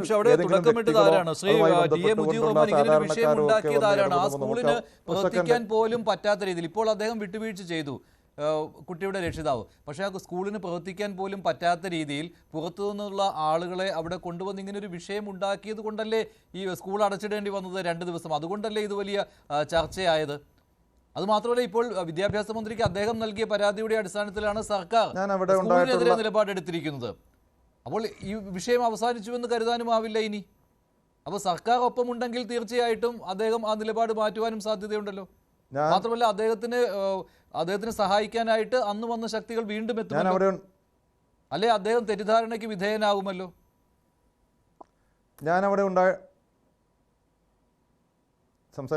പറഞ്ഞോളൂ. ഞാനവിടെ ഉണ്ടായിട്ടുള്ള വിഷയങ്ങളെ കൂടുതൽ ന്യായീകരിക്കുവാനോ അതല്ലെങ്കിൽ ആ സംഭവവികാസങ്ങളെ കുറിച്ച് സൂചിപ്പിക്കാനോ ഉദ്ദേശിക്കുന്നില്ല. അവിടെ നമ്മുടെ ഒരു നാട്ടിൽ ഒരു വിഷയം ഉണ്ടായിക്കഴിഞ്ഞാൽ അവിടെ സംസാരിച്ച കന്യാസ്ത്രീകൾ തന്നെ സംസാരിക്കുന്നുണ്ട്. 6ൽ കൂടുതൽ എന്ന് പറയുമ്പോൾ 7 പേരായിരിക്കും. അവിടെ 6, 7, 8, 10 പേര് സ്കൂളിൽ ഒരു വിഷയം ഉണ്ടാകുമ്പോൾ പള്ളുരുത്തി എന്നുള്ളത് നമ്മൾ മറ്റുള്ള സ്ഥലങ്ങൾ പോലെയല്ല, ഇടുക്കി പോലെയോ പത്തനംതിട്ട പോലെയോ വിശാലമായിട്ടുള്ള അവസ്ഥയിൽ അവിടെ ഒരു ചേരി പ്രദേശമാണ്, ജനങ്ങൾ തിങ്ങി താമസിക്കുന്ന ഒരു പ്രദേശമാണ്. അവിടെ ആ സ്കൂളിലൊരു വിഷയം ഉണ്ടായപ്പോൾ ആ നാട്ടുകാരായിട്ടുള്ള ആളുകൾ അവിടെ ഓടിക്കൂടിയിട്ടുണ്ടെങ്കിൽ അതിനെയൊക്കെ പർവ്വതീകരിച്ച് കാണിക്കുന്ന അവസ്ഥ. നിങ്ങൾ സൂചിപ്പിക്കേണ്ടത് അവിടെ സ്കൂളിൻ്റെ രക്ഷകർത്താക്കളുടെ ഭാഗത്ത് നിന്ന് അവിടെ വന്ന 5, 6 പേരുടെ കാര്യം പർവ്വതീകരിച്ച് പറയുമ്പോൾ അവിടെ ഈ പറയപ്പെടുന്ന PC ജോർജിൻ്റെ മകൻ ഷോൺ ജോർജ് കോട്ടയത്ത് നിന്ന് യാത്ര ചെയ്ത് അവിടെ എത്തിയിട്ടുണ്ട്. അതേപോലെ തന്നെ KM മാണിയുടെ മകൻ ജോസ് കെ മാണി അവരെ ഫോൺ വിളിച്ചിട്ടുണ്ട്. ഈ പറയപ്പെടുന്ന പല കാസയുടെയും അതേപോലെ തന്നെ മറ്റ് സംവിധാനങ്ങളുടെയും നേതാക്കളോട് എത്തിയിട്ടുണ്ട്. അതിനെക്കുറിച്ച് ചർച്ച ചെയ്യപ്പെടുന്നില്ല. ഞാൻ ചർച്ച ചെയ്യാൻ ഉദ്ദേശിക്കുന്നില്ല. ഇവിടെ നമുക്ക് ഏറ്റവും പറയുവാനുള്ള ഒരു കാര്യം ഞാൻ സൂചിപ്പിക്കട്ടെ. സെക്കൻഡ് ടെലിഫോണിലുണ്ട്. ആങ്കർ തന്നെയാണ് പറഞ്ഞത്. അവിടെ മറ്റ് പുറത്തു നിന്നുള്ള ശക്തികൾ അവിടെ എത്തിയെന്ന് ആങ്കറാണ് സൂചിപ്പിച്ചിട്ടുള്ളത്, ഞാനല്ല. അത് ഷോൺ ജോർജ് എത്തിയതിന്റെ വിശദീകരണം ഞാൻ സ്വാഭാവികമായിട്ട് എനിക്ക് പറയണമല്ലോ. ഞങ്ങള് അവിടെ ആ സ്കൂളിന്റെ ലെറ്റർ പാഡിൽ മാനസിക സമ്മർദ്ദവും ഭീഷണിയും തുടർന്ന് ഞങ്ങൾ 2 ദിവസത്തിന് ഈ സ്കൂൾ അടച്ചിടുകയാണെന്ന് പറഞ്ഞതിന്റെ 2ാമത്തെ ദിവസമാണ് ഞാൻ അവിടെ എത്തിയത്. ഞാൻ അവിടെ എത്തിയതാണ് കുഴപ്പം. നിങ്ങൾ വളരെ മനഃപൂർവ്വമായി ആ മാതാപിതാക്കളുടെ കൂടെ എത്തിയ 6 പേർ, ആ 6 പേരുടെ രാഷ്ട്രീയം എന്താ നിങ്ങൾ പറയാത്തെ? SDP അങ്ങനെ ഒരു ശ്രമം, SDPയുടെ പേര് പറയാൻ നിങ്ങൾക്ക് എന്താണ് ഭയം? അപ്പൊ എന്താണ് നിങ്ങൾ മറച്ചു വെക്കാൻ ശ്രമിക്കുന്നത്? അങ്ങനെ ഒരു സ്കൂളില് ഞാനൊരു കാര്യം ചോദിച്ചോട്ടെ, അവിടെ 117 ഇസ്ലാം സമൂഹത്തിൽപ്പെട്ട പെൺകുട്ടികൾ അവിടെ പഠിക്കുന്നുണ്ട്. അവർക്ക് ആർക്കുമില്ലാത്ത പരാതി ഈ കുട്ടിക്ക് എങ്ങനെ ഉണ്ടായി? ഈ കുട്ടി അതേ സ്കൂളിൽ പഠിക്കുന്നു കഴിഞ്ഞ 4 മാസക്കാലമായി. ആ 4 മാസക്കാലമായി ആ കുട്ടിക്കില്ലാത്ത പരാതി ഒരു ദിവസം കൊണ്ട് എങ്ങനെ ഉയർന്നു വരുന്നു? ആ ഉയർന്നു വന്ന പരാതിയിന്മേൽ മാനേജ്മെന്റ് ആ കുട്ടിയോട് ഇത് ധരിക്കുന്നത് സ്കൂളിന്റെ യൂണിഫോം അല്ല എന്ന് പറഞ്ഞപ്പോൾ തൊട്ടു പുറകെ സംഘടിതമായി SDPയുടെ പ്രവർത്തകർ എങ്ങനെ ആ പെൺകുട്ടിയുടെ പിതാവിനോടൊപ്പം ആ സ്കൂളിൽ ചെന്ന് അവരോട് ഈ ബഹളം ഉണ്ടാക്കുന്നു? ഞങ്ങൾ ഇന്നലെ വൈകുന്നേരം 5 മണിക്കാണ് ഞാൻ അവിടെ എത്തുന്നത്. ഈ സംഭവം നടക്കുന്നത് വ്യാഴാഴ്ചയും വെള്ളിയാഴ്ചയാണ്. അവിടെ അത്തരത്തിലുള്ള ഒരു ലെറ്റർ പാഡിൽ ഞങ്ങൾക്ക് ഇത്ര വലിയൊരു സമ്മർദ്ദം, ഈ നാട്ടിൽ സ്കൂൾ നടത്തിക്കൊണ്ട് പോകാൻ സമ്മർദ്ദമുണ്ട്. നമ്മൾ അന്വേഷിച്ചു എന്താണ് ആരുടെ സമ്മർദ്ദം, SDP-യുടെ സമ്മർദ്ദമുണ്ട്. അവിടെ ഞങ്ങൾ ഇടപെടുക തന്നെ ചെയ്യും. അതിന് നിങ്ങൾ എങ്ങനെ വ്യാഖ്യാനിച്ചാലും ഞങ്ങൾക്ക് വിഷയമല്ല. ഈ നാട്ടിൽ ഒരു സ്ഥാപനം നടത്തിക്കൊണ്ട് പോകാൻ, ഭയങ്കര സൂചിപ്പിച്ച പോലെ തന്നെ ഒരു ന്യൂനപക്ഷ സ്ഥാപനം നടത്തിക്കൊണ്ട് പോകാൻ അനുവദിക്കുന്നില്ല എന്ന് പറഞ്ഞാൽ അത് ഈ നാട്ടിലുള്ള ഒരു വലിയ നീതി നിഷേധമാണ്. ആ നീതി നിഷേധത്തിനെതിരെ ഞങ്ങൾ തീർച്ചയായിട്ടും പോവുകയും ചെയ്യും. അവർക്ക് ചെയ്തു കൊടുക്കാൻ പറ്റുന്ന എല്ലാ സഹായങ്ങളും ഞങ്ങൾ ചെയ്തു കൊടുക്കുകയും ചെയ്യും. 2 കാര്യങ്ങൾ ഇന്ന് സംഭവിച്ചു ഷോൺ, 2 കാര്യങ്ങൾ സംഭവിച്ചു. ഇവിടെ ഹൈബി ഈഡൻ MP അങ്ങോട്ട് പോയില്ല, പക്ഷേ ജാർഖണ്ഡിൽ പോയി എന്നുള്ള വിമർശനം ഉയർന്നിരുന്നുവല്ലോ. അത് BJP ഹാൻഡിലുകളും അത്തരത്തിലുള്ള വിമർശനം ഉന്നയിച്ചിരുന്നു. കാരണം ജാർഖണ്ഡിൽ കന്യാസ്ത്രീകൾക്കൊരു പ്രശ്നം ഉണ്ടായപ്പോൾ അവരെ അറസ്റ്റ് ചെയ്തപ്പോൾ ഇവിടെ നിന്ന് UDF-ഉം LDF-ഉം ഒക്കെ അതിൽ ഇടപെട്ടു, അതിൽ MP-മാരും ഉണ്ടായിരുന്നുവെന്ന്. പക്ഷേ ഇവിടെ പള്ളുരുത്തിയിൽ സംഭവിച്ചപ്പോൾ അങ്ങനെ ഉണ്ടായില്ല എന്ന്. ഹൈബി ഈഡൻ ഇന്ന് അവിടെ പോയി, അവിടെ പ്രശ്നപരിഹാരം ഉണ്ടാക്കിയെന്ന് അദ്ദേഹം അവകാശപ്പെടുകയും ചെയ്തു. ഹിജാബ് ധരിക്കാതെ തന്നെ കുട്ടി സ്കൂളിലെത്തും, സ്കൂളിന്റെ നിയമാവലിയും ഹൈക്കോടതി വിധിയും അംഗീകരിക്കാം എന്ന് രക്ഷിതാവും സമ്മതിച്ചു എന്നാണ്. പിന്നീട് വൈകിട്ടായപ്പോൾ മറ്റൊന്നുകൂടി സംഭവിച്ചിരിക്കുന്നു. വിദ്യാഭ്യാസ മന്ത്രിയുടെ ഓഫീസ് ഹിജാബ് ധരിച്ച് തന്നെ കുട്ടിക്ക് സ്കൂളിൽ ചെല്ലാനുള്ള അനുവാദം നൽകണം, അതിനുള്ള കർശന നിർദ്ദേശം സ്കൂളിന് നൽകിയിട്ടുണ്ട് എന്നും. ഈ 2 കാര്യങ്ങളെ പറ്റിയുള്ള പ്രതികരണം. അല്ല, എപ്പോഴാണ് ജനപ്രതികൾ പോയത്? ഇന്നലെ ഞാൻ അവിടെ ചെന്നതിന് ശേഷം ഛത്തീസ്ഗഡിൽ പോയ ജനപ്രതികളെ ആരെയും ഈ പള്ളുരുത്തിയിലോട്ട് കണ്ടില്ല എന്ന് ഞാൻ പത്രസമ്മേളനം നടത്തിയതിന് ശേഷമാണ് ഇന്ന് അവിടെ എത്തിയത്. എത്തിയിട്ട് പറഞ്ഞ എന്താ, ഇവിടെ ചിലര് വന്നു, ഞാൻ ചെന്നതിനാണ് കുഴപ്പം. അവിടുത്തെ വിഷയങ്ങളിൽ അവരാരും ചെല്ലാതിരുന്നതിനല്ല കുഴപ്പം, ഞാൻ ചെന്നതിനാണ് കുഴപ്പം. അവിടെ ഹൈബിയുടെ പോകണ്ട, അവിടെ കോൺഗ്രസിന്റെ CPM-ന്റെ കൗൺസിലർമാരുണ്ടല്ലോ, കൊച്ചി ഓപ്പറേഷൻ അല്ലേ പള്ളുരുത്തിയില്, ആ കൗൺസിലർമാർക്കൊന്നും അവിടെ ചെന്ന് ചോദിച്ചൂടെ? അവർക്ക് ചോദിക്കില്ല. കാരണം എന്താണ്, അവിടുത്തെ SDP സംഘടിതമായ SDP അവർക്ക് ഭയമാണ്, അവർക്ക് ചോദിക്കാൻ കഴിയില്ല.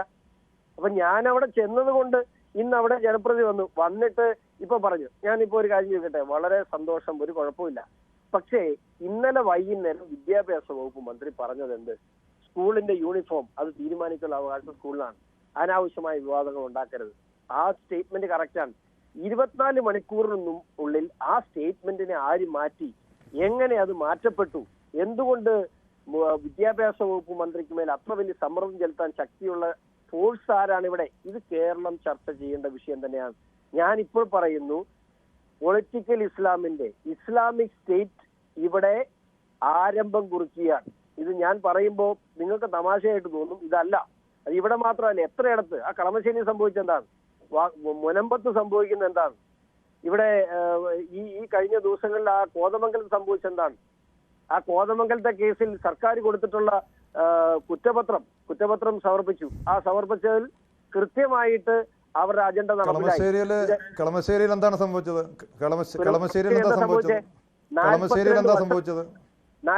ഞാൻ കളമശ്ശേരിയെ കുറിച്ച് പറഞ്ഞപ്പോൾ താങ്കൾ പ്രതികരിച്ചില്ലേ? അത് തന്നെയാണ് പ്രശ്നം.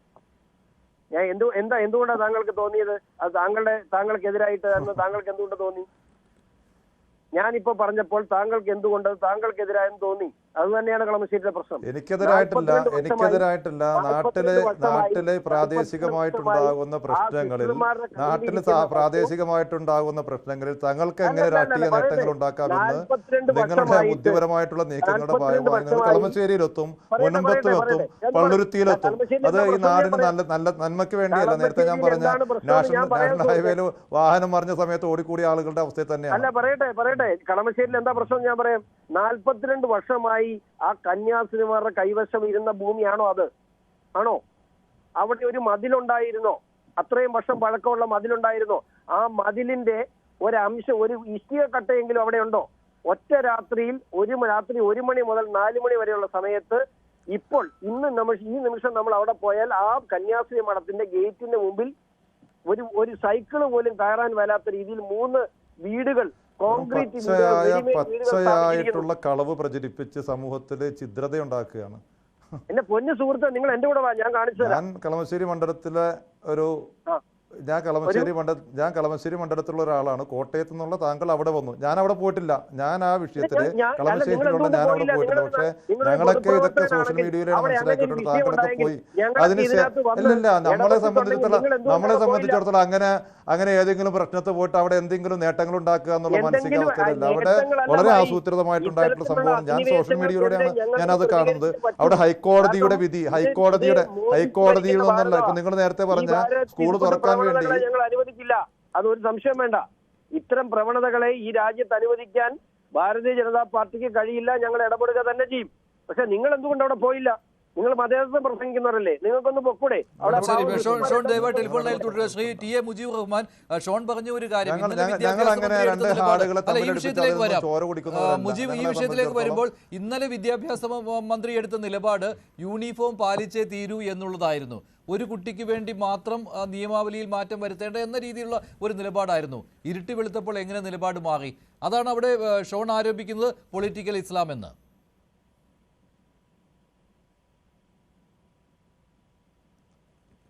ഒരു സ്കൂളിൽ ഒരു ഇഷ്യൂ ഉണ്ടായിക്കഴിഞ്ഞാൽ അവിടെ ആ വിഷയം പരിഹരിക്കുന്നതിന് വേണ്ടി ആദ്യം ഇടപെടുകയും ആ വിഷയത്തിന് പരിഹാരം കാണാൻ ചെയ്യേണ്ടത് വിദ്യാഭ്യാസ വകുപ്പാണ്, സംസ്ഥാന ഗവൺമെൻറ്റാണ്, ജില്ലാ ഭരണകൂടമാണ്. അവിടെ അവരെന്ത് തീരുമാനം എടുക്കണം, എന്ത് തീരുമാനം എടുക്കരുത് എന്ന് നമുക്ക് അവരോട് നിർബന്ധിക്കാൻ കഴിയില്ല. അവിടെ കേരളത്തിൻ്റെ വിദ്യാഭ്യാസ വകുപ്പ് മന്ത്രി അതുമായി ബന്ധപ്പെട്ടുകൊണ്ട് എടുക്കപ്പെട്ടുള്ള, ഞാൻ അദ്ദേഹത്തിൻ്റെ പത്രപ്രസ്താവന ഞാൻ വായിച്ചു, മഞ്ജുഷ എനിക്ക് അയച്ചെന്നു, അതല്ലാതെ സോഷ്യൽ മീഡിയയിലും കണ്ടിരുന്നു. അദ്ദേഹം പറഞ്ഞിട്ടുള്ളത് ഈ രാജ്യത്തെ ന്യൂനപക്ഷ വിഭാഗങ്ങൾക്കും രാജ്യത്തെ ജനങ്ങൾക്ക് ഭരണഘടന അനുസരിച്ചിട്ടുള്ള മതവിശ്വാസം അനുസരിച്ചുകൊണ്ട് തട്ടമിട്ട് പോകുവാൻ രാജ്യത്തെ ഭരണഘടന അനുശാസിക്കുന്നുണ്ട്. അത് ചിലപ്പോൾ ഇവിടുത്തെ ചാനൽ ചർച്ചയിൽ പങ്കെടുക്കുന്നവർക്ക് ചിലപ്പോൾ വിദ്യാഭ്യാസ വകുപ്പ് മന്ത്രിയുടെ അഭിപ്രായത്തോട് വ്യത്യാസം ഉണ്ടാകാം. പക്ഷേ ഈ സംസ്ഥാനത്തെ വിദ്യാഭ്യാസ വകുപ്പ് മന്ത്രി പറയുന്നു, ഈ പറയപ്പെടുന്ന രീതിയിൽ സ്കൂൾ മാനേജ്മെൻറ്റിൻ്റെ ഭാഗത്ത് നിന്ന് തെറ്റാണ് ഉണ്ടായിട്ടുള്ളത്.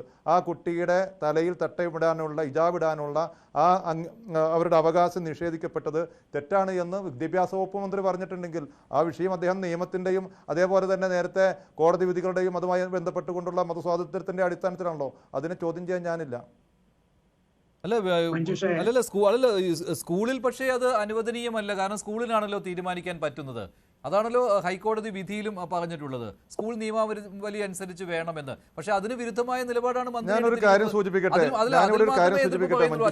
അല്ലല്ല, തട്ടമിടരുത് എന്നൊന്നും ആരും ഇവിടെ നിലപാട് എടുത്തിട്ടില്ല കേട്ടോ, അങ്ങനെ പറയരുത് താങ്കൾ. മഞ്ജുഷേ, ഒരു കാര്യം ഞാനൊരു കാര്യം സൂചിപ്പിക്കട്ടെ. ഞങ്ങളുടെയൊക്കെ മക്കളും അതേപോലെ തന്നെ നമ്മളുമായി ബന്ധപ്പെടുന്ന ഒരുപാട് ആളുകൾ ഇവിടുത്തെ ക്രിസ്ത്യൻ സ്കൂളുകളിൽ പഠിക്കുന്നുണ്ട്. ഇവിടെ ഒരു മുസ്ലിം കുട്ടി തട്ടമിട്ട വിഷയത്തെ ഇത്രമാത്രം ആളിക്കത്തിച്ചുകൊണ്ട് ഇവിടെ വർഗീയമായിട്ടുള്ള ചേരിതിരിവുണ്ടാക്കുന്ന രീതിയിലേക്കുള്ള അവിടുത്തെ PTA പ്രസിഡന്റ് ഉൾപ്പെടെയുള്ളവർ ശ്രമിച്ചപ്പോൾ ഞാൻ അത്തരത്തിലുള്ള വാദങ്ങൾ തിരിച്ചു വെക്കുമ്പോൾ അതൊരു വർഗീയമായിട്ടുള്ളൊരു ചർച്ചയിലേക്ക് പോകരുത് എന്നുള്ളത് കൊണ്ട് തന്നെ പോകാൻ ഉദ്ദേശിച്ചിരുന്നില്ല. പക്ഷേ ഇവിടുത്തെ ക്രൈസ്തവ സ്കൂളുകളിൽ ഈ പറയപ്പെടുന്ന എല്ലാ മതസ്ഥർക്കും അവരവരുടെ മതമനുസരിച്ച് ജീവിക്കുവാനുള്ള സാഹചര്യം ഉണ്ടാകുമ്പോൾ ഈ പറയുന്ന കുട്ടികളെ കൊണ്ട് അവിടെ കുരിശ് വരിപ്പിക്കുകയും അതേപോലെ തന്നെ അവിടെ വിഗ്രഹത്തിൻ്റെ മുന്നിൽ അവർ കൊണ്ടുപോയി പ്രാർത്ഥിപ്പിക്കുകയും ചെയ്യുന്ന ഈ സ്കൂളിൽ തന്നെ സംഭവം ഉണ്ടായിട്ട് അതിൻ്റെ പത്രവാർത്തകൾ ഞാൻ വേണമെങ്കിൽ അയച്ചു തരാം. ഈ സ്കൂളിൽ തന്നെ പള്ളുരുത്തി പ്രദേശത്തുള്ള മുസ്ലിം കുട്ടികളെ കുരിശ് വരിപ്പിക്കുകയും പ്രാർത്ഥിപ്പിക്കുകയും ചെയ്തതിൻ്റെ പേരിൽ ഈ സ്കൂളുമായി ബന്ധപ്പെട്ടുകൊണ്ട് കേസ് നിലനിർത്തി കൊടുത്തിട്ടുണ്ട്. അതിൻ്റെ പത്രവാർത്തകൾ എൻ്റെ കയ്യിലുണ്ട്. അവിടെ ഇത്തരത്തിലുള്ള വിഷയങ്ങൾ ഞാൻ ഒറ്റ കാര്യം ഞാൻ സൂചിപ്പിക്കുന്നു, ഇത്തരത്തിലുള്ള നാട്ടിൽ ബുദ്ധിമുട്ടുണ്ടാക്കുന്ന വർഗീയമായിട്ടുള്ള ചേരിതിരിവുണ്ടാക്കുന്ന അത്തരത്തിലുള്ള വിഷയങ്ങളിൽ എന്നെ സംബന്ധിച്ചിടത്തോളം ഈ ചർച്ചയിൽ പങ്കെടുക്കുന്ന നമ്മുടെ രാഷ്ട്രീയ നിരീക്ഷകർ എന്നുള്ള ശ്രീജിത്ത് പണിക്കരോ അതല്ലെങ്കിൽ വേറെ ആരെങ്കിലുമോ നേരത്തെ സൂചിപ്പിച്ച ഷോൺ ജോർജോ പറയുന്നു. പക്ഷേ ഈ ചർച്ചയിൽ പങ്കെടുക്കുന്ന KCBCയുടെ പ്രതിനിധിയായിട്ടുള്ള ഫാദർ ജോഷി മയ്യാട്ടിൽ അദ്ദേഹത്തെ KCBCയുടെ പ്രതിനിധി എന്നുള്ള രീതിയിലും ഒരു വൈദികൻ എന്നുള്ള രീതിയിലും ഇത്തരത്തിലുള്ള സാഹചര്യങ്ങൾ ഉണ്ടാകുമ്പോൾ വൈദികന്മാരായാലും സ്വാമിമാരായാലും അതേപോലെ തന്നെ മുസ്ലിം പണ്ഡിതന്മാരായാലും അവരൊക്കെ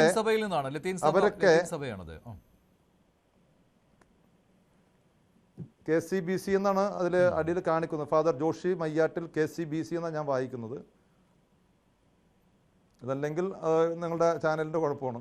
അപ്പോൾ എന്തായാലും താങ്കൾ ഒരു വൈദികനാണല്ലോ, താങ്കളൊരു ഇട്ടിട്ടിരിക്കുന്ന വേഷത്തോട് നീതി പുലർത്തിക്കൊണ്ട് ഇത്തരത്തിലുള്ള സാഹചര്യത്തിൽ ആ കുട്ടിയുടെ പിതാവ് എൻ്റെ കുട്ടി മതവിശ്വാസം അനുസരിച്ച് കൊണ്ട് പോകണമെന്ന് ഞാൻ ശഠിക്കുന്നുണ്ട്. പക്ഷേ എൻ്റെ നാട്ടിൽ, പള്ളുരുത്തിയിൽ, കേരളത്തിൽ, രാജ്യത്ത് വർഗീയപരമായിട്ടുള്ള ഒരു ചേരിതിരിവുണ്ടാകാൻ എൻ്റെ ഈ ഇടപെടൽ, എൻ്റെ ഈ പിടിവാശി കാരണമാകരുത് എന്നുള്ളത് കൊണ്ട് തന്നെ ഞാൻ വിട്ടുവീഴ്ച ചെയ്യുന്നു എന്ന് പറയുന്ന ആ വിദ്യാർത്ഥിനിയുടെ പിതാവിൻ്റെ 1000-ൽ അംശമെങ്കിലും ഈ പറയപ്പെടുന്ന രീതിയിലേക്ക് നമ്മുടെ നാടിനോടുള്ള ഒരു ബാധ്യതയുണ്ടെങ്കിൽ അദ്ദേഹം ഇത്തരത്തിൽ സംസാരിക്കില്ല. അദ്ദേഹത്തിൻ്റെ സംസാരങ്ങൾ അവിടെ ഇടപെട്ട ജനപ്രതിനിധിയുടെ അവിടെ ഉണ്ടായ ആ കോംപ്രമൈസിനോടൊന്നും നമുക്ക് പൂർണ്ണമായിട്ട് യോജിക്കാൻ കഴിയും. ഇവിടെ സംസ്ഥാന ഗവൺമെൻറ്റും വിദ്യാഭ്യാസ വകുപ്പൊക്കെ ഉള്ളപ്പോൾ അവിടെ ഉണ്ടായിട്ടുള്ളത് ആ വിഷയത്തിൽ ജനപ്രതിനിധി എന്നുള്ള രീതിയിലേക്ക് ഹൈബി ഈഡനും അതേപോലെ തന്നെ DCC പ്രസിഡൻ്റൊക്കെ പോയി സംസാരിച്ചിട്ടുണ്ടെങ്കിൽ ആ പ്രശ്നം പരിഹരിക്കട്ടെ, ആ വിഷയം അവിടെ പരിഹരിക്കട്ടെ എന്നുള്ള രീതിയിലേക്ക് ആ വിഷയത്തെ നമ്മൾ നോക്കിക്കാണുമ്പോൾ എരുതിയിൽ എണ്ണയൊഴിക്കുന്ന രീതിയിലേക്ക് ആ വിഷയത്തെ വീണ്ടും വർഗീയപരമായ രീതിയിലേക്കും നാട്ടിൽ കൂടുതൽ കലുഷിതമായ അവസ്ഥയിലേക്ക് പോകുന്ന രീതിയിലേക്കുള്ള സംസാരങ്ങൾ ബഹുമാനപ്പെട്ട ഫാദർ ഉൾപ്പെടെയുള്ളവരുടെ ഭാഗത്ത് നിന്ന് ഒഴിവാക്കണം. ഫാദർ ജോഷി മയ്യാറ്റിൽ. അപ്പോ മതേതരത്വത്തിന്റെ വക്താവായ ശ്രീ മുജീബ് റഹ്മാൻ, ഞാനിപ്പോൾ 2022 ഹൈക്കോടതി വിധി ജസ്റ്റിസ് മുഹമ്മദ് മുസ്താഖ് നടത്തിയ വിധി ഞാൻ വായിക്കുകയാണ്, ഒന്ന് കേൾക്കണേ.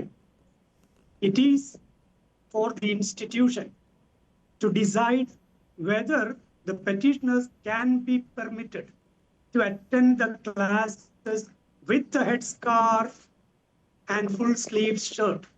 It is purely within the domain.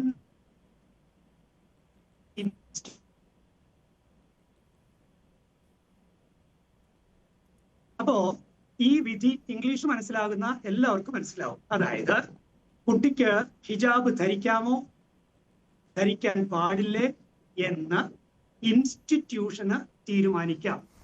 ഈ ഇൻസ്റ്റിറ്റ്യൂഷൻ കൃത്യമായി തുടക്കത്തിൽ ഒരു തീരുമാനം എടുത്തിട്ടുണ്ട്. ഇപ്പോൾ അവിടെ 52 മുസ്ലിം പെൺകുട്ടികൾ പഠിക്കുന്നുണ്ട്. 52 മുസ്ലിം പെൺകുട്ടികൾ ഇതുവരെ ഉയർത്താത്തൊരു പ്രശ്നം കഴിഞ്ഞ ജൂൺ മാസത്തിൽ അവിടെ വന്ന് ചേർന്നിട്ട് ഈ ഒക്ടോബർ 7, 8, 10 തീയതികളിൽ ഉയർത്താനായി ആ പിതാവ് ഉണ്ടാക്കിയ പ്രശ്നത്തെ എന്തുകൊണ്ടാണ് താങ്കൾ ലഘൂകരിച്ച് കാണുന്നത്? 1. 2, എന്തുകൊണ്ടാണ് ഒക്ടോബർ 10-ാം തീയതി ആ പിതാവിനോടൊപ്പം വന്നയാളോട് താങ്കൾ ആരാണ്, താങ്കളുടെ ഐഡന്റിറ്റി എന്താണ് എന്ന് ആ പ്രിൻസിപ്പലും മാനേജരും ചോദിച്ചപ്പോൾ ഞാൻ SDP തൃപ്പൂണിത്തുറ അവിടുത്തെ അതിന്റെ ഹെഡാണ് എന്ന് പറഞ്ഞു. 2. 3, ഇവർ സംസാരിച്ചു കൊണ്ട് നിൽക്കെ ഈ 6-7 പേര് വളരെ വയലന്റ് ആയ രീതിയിൽ അകത്തേക്ക് കയറുകയും വീഡിയോകളിൽ ബഹളം കാണിക്കുകയും അവിടെ വളരെ വലിയൊരു ഒരു ഭീതി ഉളവാക്കുന്ന അന്തരീക്ഷം ഉളവാക്കുകയും അവരുടെ ക്ലാസ് ജനലുകൾ അടച്ചു വയ്ക്കേണ്ട ഒരു അവസരം ഉണ്ടാവുകയും അങ്ങനെ അധ്യാപകർക്കും കുട്ടികൾക്കും ഒരു ഭീതി ജനിപ്പിക്കുന്ന ഭീകരവാദികൾ, ഭീകരം എന്ന് വെച്ചാൽ ഭീതി ജനിപ്പിക്കുന്ന എന്നാണ്, ഭീതി ജനിപ്പിക്കുന്ന ഭീകരവാദികൾ ആ സ്കൂളിലേക്ക് കയറി വന്നത് എന്തുകൊണ്ട്? 3-ാമത്തെ ചോദ്യം. 4-ാമത്തെ ചോദ്യം, ഇവിടെ ആരാണ് വർഗീയത പറയുന്നത്? ഉള്ള ഫാക്ട്സ് കൃത്യം പറയുന്ന ഞാനാണോ അതോ STPI പോലെയുള്ള ഭീകര സംഘടനകളെ കേരളത്തിൽ സാങ്കേതിക പ്രശ്നങ്ങളുണ്ട്. മനസ്സിലായി ഫാദർ ജോഷി മയ്യാറ്റിൽ, മനസ്സിലായി. കോടതി വിധി കൂടി ഉദ്ധരിച്ചാണ് താങ്കൾ പറയുന്നത്.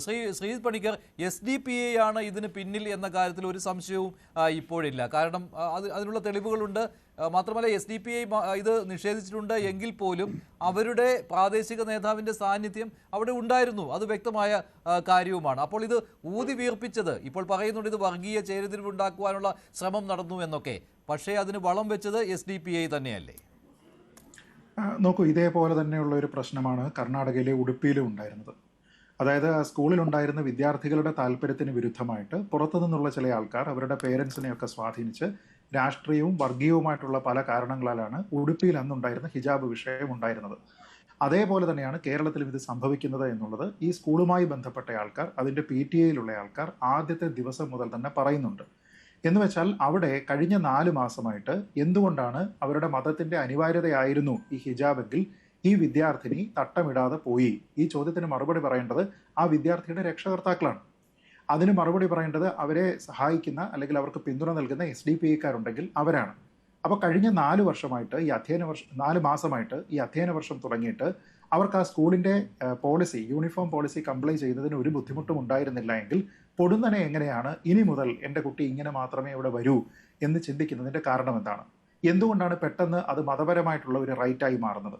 എന്തുകൊണ്ടാണ് പെട്ടെന്ന് അത് ആർട്ടിക്കിൾ 21 അനുസരിച്ചിട്ടുള്ള ഒരു അവകാശമായി മാറുന്നത്? കഴിഞ്ഞ 4 മാസം അവർ ഈ അവകാശങ്ങളെക്കുറിച്ച് അറിയാതെ പോയതുകൊണ്ടാണോ, അതോ ഒരു കുത്തിത്തിരിപ്പ് ഉണ്ടാക്കുന്നതിന് വേണ്ടി മറ്റാരെങ്കിലും അവരെ പ്രേരിപ്പിച്ചത് കൊണ്ടാണോ? ഇപ്പോൾ ഈ കഴിഞ്ഞ ദിവസം ഇന്ന് പിതാവിന് മാനസാന്തരം ഉണ്ടായിട്ട് ആൾക്കാരോട് പ്രശ്നത്തിനില്ല എന്നും അവിടുത്തെ സ്കൂളിൻ്റെ യൂണിഫോം പോളിസി കംപ്ലൈ ചെയ്യുമെന്ന് പറയുന്നത് കേട്ടു. നല്ലത് തന്നെ. പക്ഷെ അങ്ങനെയാണെങ്കിൽ കഴിഞ്ഞ ദിവസം അദ്ദേഹം മാധ്യമങ്ങളോടടക്കം സംസാരിക്കുന്ന സമയത്ത് വളരെ അഡമൻ്റായിട്ടാണ് സംസാരിച്ചത്. അപ്പോൾ എനിക്ക് തെറ്റിദ്ധാരണ കൊണ്ടാണ് ഇങ്ങനെ ഒരു കാര്യം ഉണ്ടായത് എങ്കിൽ ആ പിതാവിനെ അഭിനന്ദിക്കുമായിരുന്നു. പക്ഷേ ഇവിടെ അഭിനന്ദിക്കാൻ പോലും കഴിയില്ല. കാരണം അവിടെ ഒരു സമ്മർദ്ദം ഉണ്ടായതുകൊണ്ടും തൻ്റെ ഭാഗത്ത് എടുത്തിരിക്കുന്ന തീരുമാനം തെറ്റാണ് എന്നൊരു പക്ഷേ ആരെങ്കിലും അദ്ദേഹത്തെ കൺവിൻസ് ചെയ്യിപ്പിച്ചതിൻ്റെയും അടിസ്ഥാനത്തിലായിരിക്കും ഇത് ചെയ്തിരിക്കുന്നത്. നോക്കൂ, ഇവിടെ നമ്മുടെ വിദ്യാഭ്യാസ മന്ത്രി ഇന്ന് അപഹാസ്യമായിട്ടുള്ള ഒരു പോസ്റ്റ് ഇട്ടിട്ട് അതിൻ്റെ അവസാനത്തെ പാരഗ്രാഫിൽ എഴുതി വെച്ചിരിക്കുന്ന ഒരു സെൻറ്റൻസ് ഉണ്ട്. മതേതര മൂല്യങ്ങൾ ഉയർത്തിപ്പിടിക്കുന്ന കേരളത്തിൽ ഒരു വിദ്യാർത്ഥിക്കും ഇത്തരം ദുരനുഭവങ്ങൾ ഉണ്ടാകാൻ പാടില്ല എന്നാണ്. മതേതരം എന്ന് പറയുന്നത് എന്താണ് ശ്രീ മഞ്ജുഷ്? ആരും മതവസ്ത്രം ഉപയോഗിക്കേണ്ട, എല്ലാവരും ഒരേ തരം വസ്ത്രം ഉപയോഗിച്ച് നമ്മൾ തമ്മിൽ വ്യത്യാസമില്ലാതെ ക്ലാസ്സിൽ ഇരിക്കണമെന്ന് ഒരു സ്കൂള് പറയുന്നതാണോ മതേതരം? അതോ എല്ലാവരും ഒരേ വസ്ത്രം ധരിച്ചോട്ടെ, പക്ഷേ ഞാൻ എൻ്റെ മതവസ്ത്രം മാത്രം ധരിച്ച് അതിൽ നിന്ന് ഭിന്നയായിട്ടിരിക്കും എന്ന് ഒരു കുട്ടി പറയുന്നതാണോ മതേതരം? മതേതരം എന്ന് പറഞ്ഞു കഴിഞ്ഞാൽ ആദ്യത്തേതാണ്, ആ സ്കൂളിൻ്റെ പോളിസിയാണ്. ആ സ്കൂൾ ഏതെങ്കിലും ഒരു മതവിഭാഗത്തിന് നിങ്ങൾ മാത്രം മതവസ്ത്രം ഉപയോഗിച്ചോ, പക്ഷേ ഇന്ന മതത്തിൻ്റെ ആൾക്കാർക്ക് ഞാൻ മതവസ്ത്രം അനുവദിക്കില്ല എന്നാണ് പറഞ്ഞതെങ്കിൽ ഞാൻ ഈ ആൾക്കാരോടൊപ്പം നിൽക്കും. പക്ഷേ ഇതങ്ങനെയാണോ? അവിടെ ഒരാൾക്കും ഇത് ഉപയോഗിക്കാനായിട്ട് കഴിയില്ല. ആചാരപരമായിട്ട് ക്രിസ്ത്യൻസ് ആണെങ്കിലും ഹിന്ദുക്കളാണെങ്കിലും മുസ്ലിങ്ങളാണെങ്കിലും ഒക്കെ തന്നെ പല സമയത്ത് അവരുടെ സ്ത്രീകളെ തല മറയ്ക്കുന്നതിന് വേണ്ടിയിട്ട് വസ്ത്രം ഉപയോഗിക്കാറുണ്ട്. പക്ഷേ എന്ന് കരുതി ഒരു മതത്തിൻ്റെതായിട്ടുള്ള കാര്യങ്ങൾ റിലീജിയസ് ആയിട്ടുള്ള ഒരു എസെൻഷ്യൽ പ്രാക്ടീസ് അല്ല എന്ന് വന്നിരിക്കുന്ന കാര്യങ്ങളൊന്നും തന്നെ ഒരു വിദ്യാഭ്യാസ സ്ഥാപനത്തിനും അത് അനുവർത്തിക്കാനോ അല്ലെങ്കിൽ അത് അംഗീകരിക്കുകയോ ചെയ്യേണ്ടുന്ന കാര്യമില്ല. എന്നിട്ട് അവസാനം ഇപ്പോൾ ഈ ചർച്ചയിൽ തന്നെയുള്ള ഫാദർ ജോഷി മയ്യാട്ടിൽ പറഞ്ഞിരിക്കുന്ന ഒരു കാര്യം ആലോചിച്ച് നോക്കൂ. ഈ സ്കൂളിൻ്റെ അംഗീകാരം റദ്ദാക്കുമെന്ന തരത്തിലുള്ള ഭീഷണിയുണ്ട് എന്ന്. അപ്പോൾ അങ്ങനെയാണെങ്കിൽ അവിടെ മറ്റുള്ള വിദ്യാർത്ഥികൾ എത്ര പേര് പഠിക്കുന്നുണ്ട്? ഈ ഒരു കുട്ടിക്ക് വേണ്ടിയിട്ട് നിങ്ങൾ മറ്റുള്ള എല്ലാ കുട്ടികളുടെയും അവകാശം എന്തിന്? മന്ത്രി ഈ പോസ്റ്റിൽ പറഞ്ഞിരിക്കുന്ന വിദ്യാഭ്യാസത്തിനുള്ള അവകാശം, വിദ്യാഭ്യാസം നേടുന്നതിനുള്ള അവരുടെ ഭരണഘടനാപരമായിട്ടുള്ള മൗലിക അവകാശം, അതിനെ ലംഘിക്കുന്നതിന് വേണ്ടിയിട്ടാണോ ഈ എഡ്യൂക്കേഷൻ ഡിപ്പാർട്ട്മെന്റ് ശ്രമിക്കേണ്ടത്? ഒരു കാര്യം കൂടി ഇവിടെ ഫാദർ ജോഷി മയ്യാറ്റിൽ പറഞ്ഞതാണ്, സ്കൂളിന്റെ അംഗീകാരം റദ്ദാക്കാതിരിക്കുവാനുള്ള കാരണം കാണിക്കൽ പോലെയുള്ള ഭീഷണികൾ വരുന്നുണ്ട് കേട്ടോ. ഷോൺ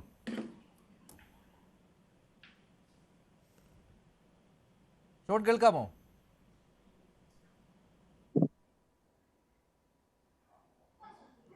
ശ്രീജിത്ത് പറഞ്ഞോളൂ.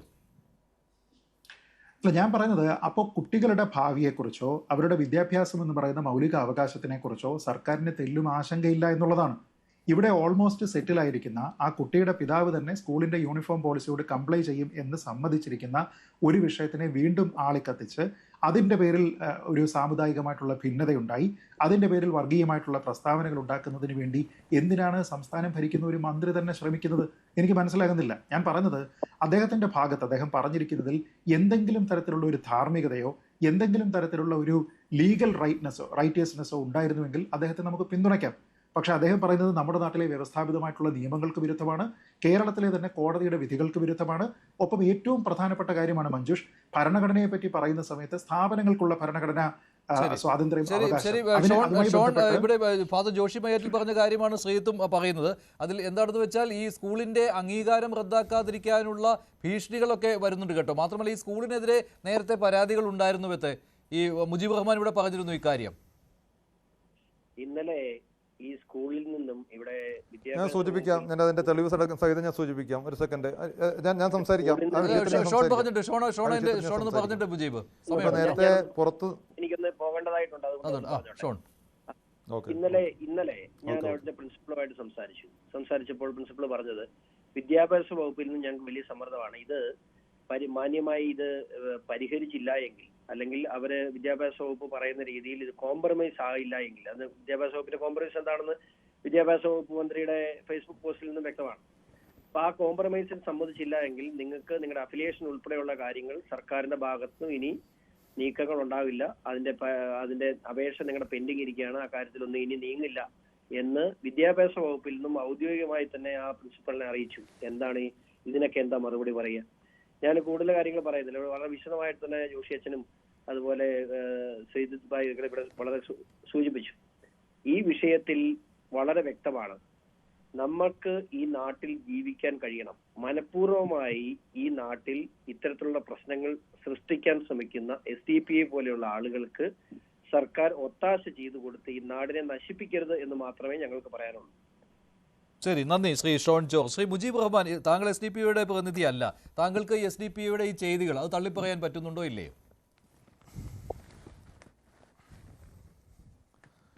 ഇതിൽ അവിടെ ഇടപെട്ടു എന്ന് പറയുന്ന SDPIയുടെ ചർച്ച ചെയ്യപ്പെടുമ്പോൾ ഞാനിത് ഈ കാണിക്കുന്നത് നിലവിൽ അവിടുത്തെ PTA പ്രസിഡന്റ് 2022 ചെയ്തൊരു പോസ്റ്റാണ്. 2022-23 കേരളത്തിൽ IS റിക്രൂട്ട്മെൻറ്റ് കൊച്ചി 19ാം ഡിവിഷനിൽ അത് പ്രതിഫലിച്ചു. അത് ജോഷി കൈതവളപ്പിൽ എന്ന് പറയുന്ന PTAയുടെ പ്രസിഡന്റ്. അപ്പോൾ അദ്ദേഹത്തിൻ്റെ ഒരു മനോഗതി കൃത്യമായ രീതിയിൽ കൈതവളപ്പിൽ അദ്ദേഹം കാസയുടെ ഒരു പ്രവർത്തകനാണ്. അത് ഞാൻ എന്തെങ്കിലും ഒരു ആരോപണം ഉന്നയിക്കുകയല്ല, കൃത്യമായ രീതിയിൽ ആ പള്ളുരുത്തിയുമായി ബന്ധപ്പെട്ടുകൊണ്ട് ഞാൻ സംസാരിക്കുന്നു. അദ്ദേഹം കാസയുടെ പ്രവർത്തകനാണ്. ഈ സ്ഥാപനവുമായി ബന്ധപ്പെട്ടുകൊണ്ട് അവിടെ മുസ്ലിം കുട്ടികൾ തലയിൽ തലമറക്കുക എന്നുള്ളത് മുസ്ലിങ്ങൾ മാത്രമല്ല, രാജ്യത്തിൻ്റെ മുൻ പ്രധാനമന്ത്രിയായിരുന്ന ഇന്ദിരാഗാന്ധി അവർ എപ്പോഴും പൊതുസ്ഥലങ്ങളിൽ വരുമ്പോൾ ഒരു തലമറച്ചിട്ടാണ് വരുന്നത്. അത് ഒരു മുസ്ലിം ആചാരം മാത്രമായിട്ട് എടുക്കേണ്ടത്. തലമറക്കാനുള്ള ഒരു വ്യക്തിയുടെ അവകാശത്തെ ഈ ബഹുമാനപ്പെട്ട ഫാദർ ഉൾപ്പെടെയുള്ളവർ ഇത്രമാത്രം നഖശികാന്തം എതിർക്കപ്പെടുമ്പോൾ ഈ സ്കൂളുമായി ബന്ധപ്പെട്ടുകൊണ്ട് 2008 വന്ന ഒരു പത്രവാർത്തയാണ് ഞാൻ വായിക്കാം. സ്കൂളിലെ പ്രാർത്ഥനയ്ക്കെതിരെ പരാതി. കൊച്ചിയിൽ പള്ളുരുത്തിയിലെ സെൻറ്റ് റീത്താസ് ഇംഗ്ലീഷ് മീഡിയം സ്കൂളിൽ CBSE രാവിലെ പ്രാർത്ഥനയിൽ കൃത്യ രീതിയിലുള്ള പ്രാർത്ഥനയും കുരിശ് വരക്കലും നിർബന്ധമാക്കിയതായി പരാതി. സന്മാർഗ പാഠം എന്ന പേരിൽ ഒരു വിഷയം കൂടി ഉൾപ്പെടുത്തിയതിനെതിരെ ആക്ഷേപമുന്നയിച്ച് മുഹമ്മദ് അസ്ലം എന്ന വിദ്യാർത്ഥിയുടെ മാതാവ് ഷമീനയോട് പ്രധാന അധ്യാപിക കയർത്ത് സംസാരിച്ചതായും പറഞ്ഞു. ഇതിനെതിരെ കുട്ടിയുടെ രക്ഷകർത്താക്കൾ കേന്ദ്രമന്ത്രി അന്നത്തെ അർജുൻ സിംഗിനും കേരള മുഖ്യമന്ത്രി വിദ്യാഭ്യാസ മന്ത്രി എന്നിവർക്കും പരാതി നൽകി. ഇതുമായി ബന്ധപ്പെട്ടുകൊണ്ട് മറ്റൊരു വാർത്ത, കൊച്ചി സ്കൂളിൽ മതപരമായ പ്രാർത്ഥനയ്ക്ക് നിർമ്മിക്കുന്നതായി പരാതി. കൊച്ചി സ്കൂൾ അധികൃതർ കൃത്യ രീതിയിലുള്ള പ്രാർത്ഥനയ്ക്ക് നിർബന്ധിക്കുന്നതായി പരാതി. Palluruthy saint Rita's English medium സ്കൂളിൽ അധികൃതർക്കെതിരെ പരാതി ഉയർന്നത്. രാവിലെ നടക്കുന്ന കൃത്യ രീതിയിലുള്ള പ്രാർത്ഥന എല്ലാ വിഭാഗം വിദ്യാർത്ഥികൾക്കും നിർബന്ധമാക്കിയിരിക്കുകയാണ്. ഈ പ്രാർത്ഥനയ്ക്കിടെ കുരിശ് വരക്കലും നിർബന്ധമാണ്, സന്മാർഗപാഠം എന്ന രീതിയിൽ. അപ്പോൾ ഈ പറയപ്പെടുന്ന കൃത്യ സ്കൂളുകളിൽ എല്ലാ മതത്തിൽപ്പെട്ട ഈ പറയപ്പെടുന്ന 5ാം ക്ലാസ്സിലോ 6ാം ക്ലാസ്സിലോ ഒക്കെ പഠിക്കുന്ന പ്രായപൂർത്തിയാകാത്ത വിദ്യാർത്ഥിനികളെ കൊണ്ട് കൃത്യ മതാചാരപ്രകാരമുള്ള അത്തരത്തിലുള്ള പ്രാർത്ഥനകളിലും കുരിശ് ഒക്കെ നടത്തുമ്പോൾ ഒരു പെൺകുട്ടി അവരുടെ തലയിൽ ഒരു തട്ടനിട്ടതുകൊണ്ട് ആ കുട്ടിയുടെ യൂണിഫോം അവർ സ്കൂൾ നിർദ്ദേശിച്ചിട്ടുള്ള ആ യൂണിഫോമിൻ്റെ കളറിലോ അതിൻ്റെ ഘടനയിലോ ഒന്നും മാറ്റം വരുത്തിയിട്ടില്ല. ആ കുട്ടിയുടെ മുടി ഒന്ന് മറച്ചു എന്നുള്ളത് ജോഷി മയ്യാട്ടിൽ ഉൾപ്പെടെയുള്ള പിതാക്കന്മാർ സംസാരിക്കുമ്പോൾ എനിക്കൊരു കാര്യം സൂചിപ്പിക്കാനുള്ളത്, ഇത് കേരളമാണ്, നമ്മൾ ജീവിക്കുന്നത് ഇന്ത്യ മഹാരാജ്യത്താണ്. ഇന്ത്യ മഹാരാജ്യം ഇന്ന് ഭരിച്ചുകൊണ്ടിരിക്കുന്ന നിങ്ങളെല്ലാം പുകഴ്ത്തിക്കൊണ്ടിരിക്കുന്ന BJPയുടെ നേതൃത്വത്തിലുള്ള നരേന്ദ്രമോദി ഗവൺമെൻറ്റാണ്. ആ നരേന്ദ്രമോദിയെയും അതേപോലെ തന്നെ BJPയെയും സംഘപരിവാറിനെയും ഒക്കെ എപ്പോഴും വെള്ളപൂശാനാണ് ബഹുമാനപ്പെട്ട ഫാദർ തയ്യാറാകുന്നത്. ഒന്ന് മനസ്സിലാക്കേണ്ടതുണ്ട്, സംഘപരിവാറിനെ സംബന്ധിച്ചിടത്തോളം അവർ ഒന്നാമതായി ഇന്ത്യ രാജ്യത്തെ മുസ്ലിം സമുദായത്തെയാണ് ഉന്മൂലനം ചെയ്യുമെന്ന് പറഞ്ഞിട്ടുള്ളത്. രണ്ടാമതായി പറഞ്ഞിട്ടുള്ളത് ക്രൈസ്തവരെയാണ്, പിന്നീടാണ് കമ്മ്യൂണിസ്റ്റുകളെ പറഞ്ഞിട്ടുള്ളത്. ഇവിടെ മുസ്ലിം സമുദായത്തിനെതിരെ അത് മുനമ്പത്തായാലും കളമശ്ശേരിയിലായാലും പള്ളുരുത്തിയിലായാലും അതേപോലെ തന്നെ പാലാ ബിഷപ്പിന്റെ പ്രസ്താവനകളായാലും ബഹുമാനപ്പെട്ട പിതാക്കന്മാർ ശ്രദ്ധിക്കേണ്ട ഒരു കാര്യമുണ്ട്.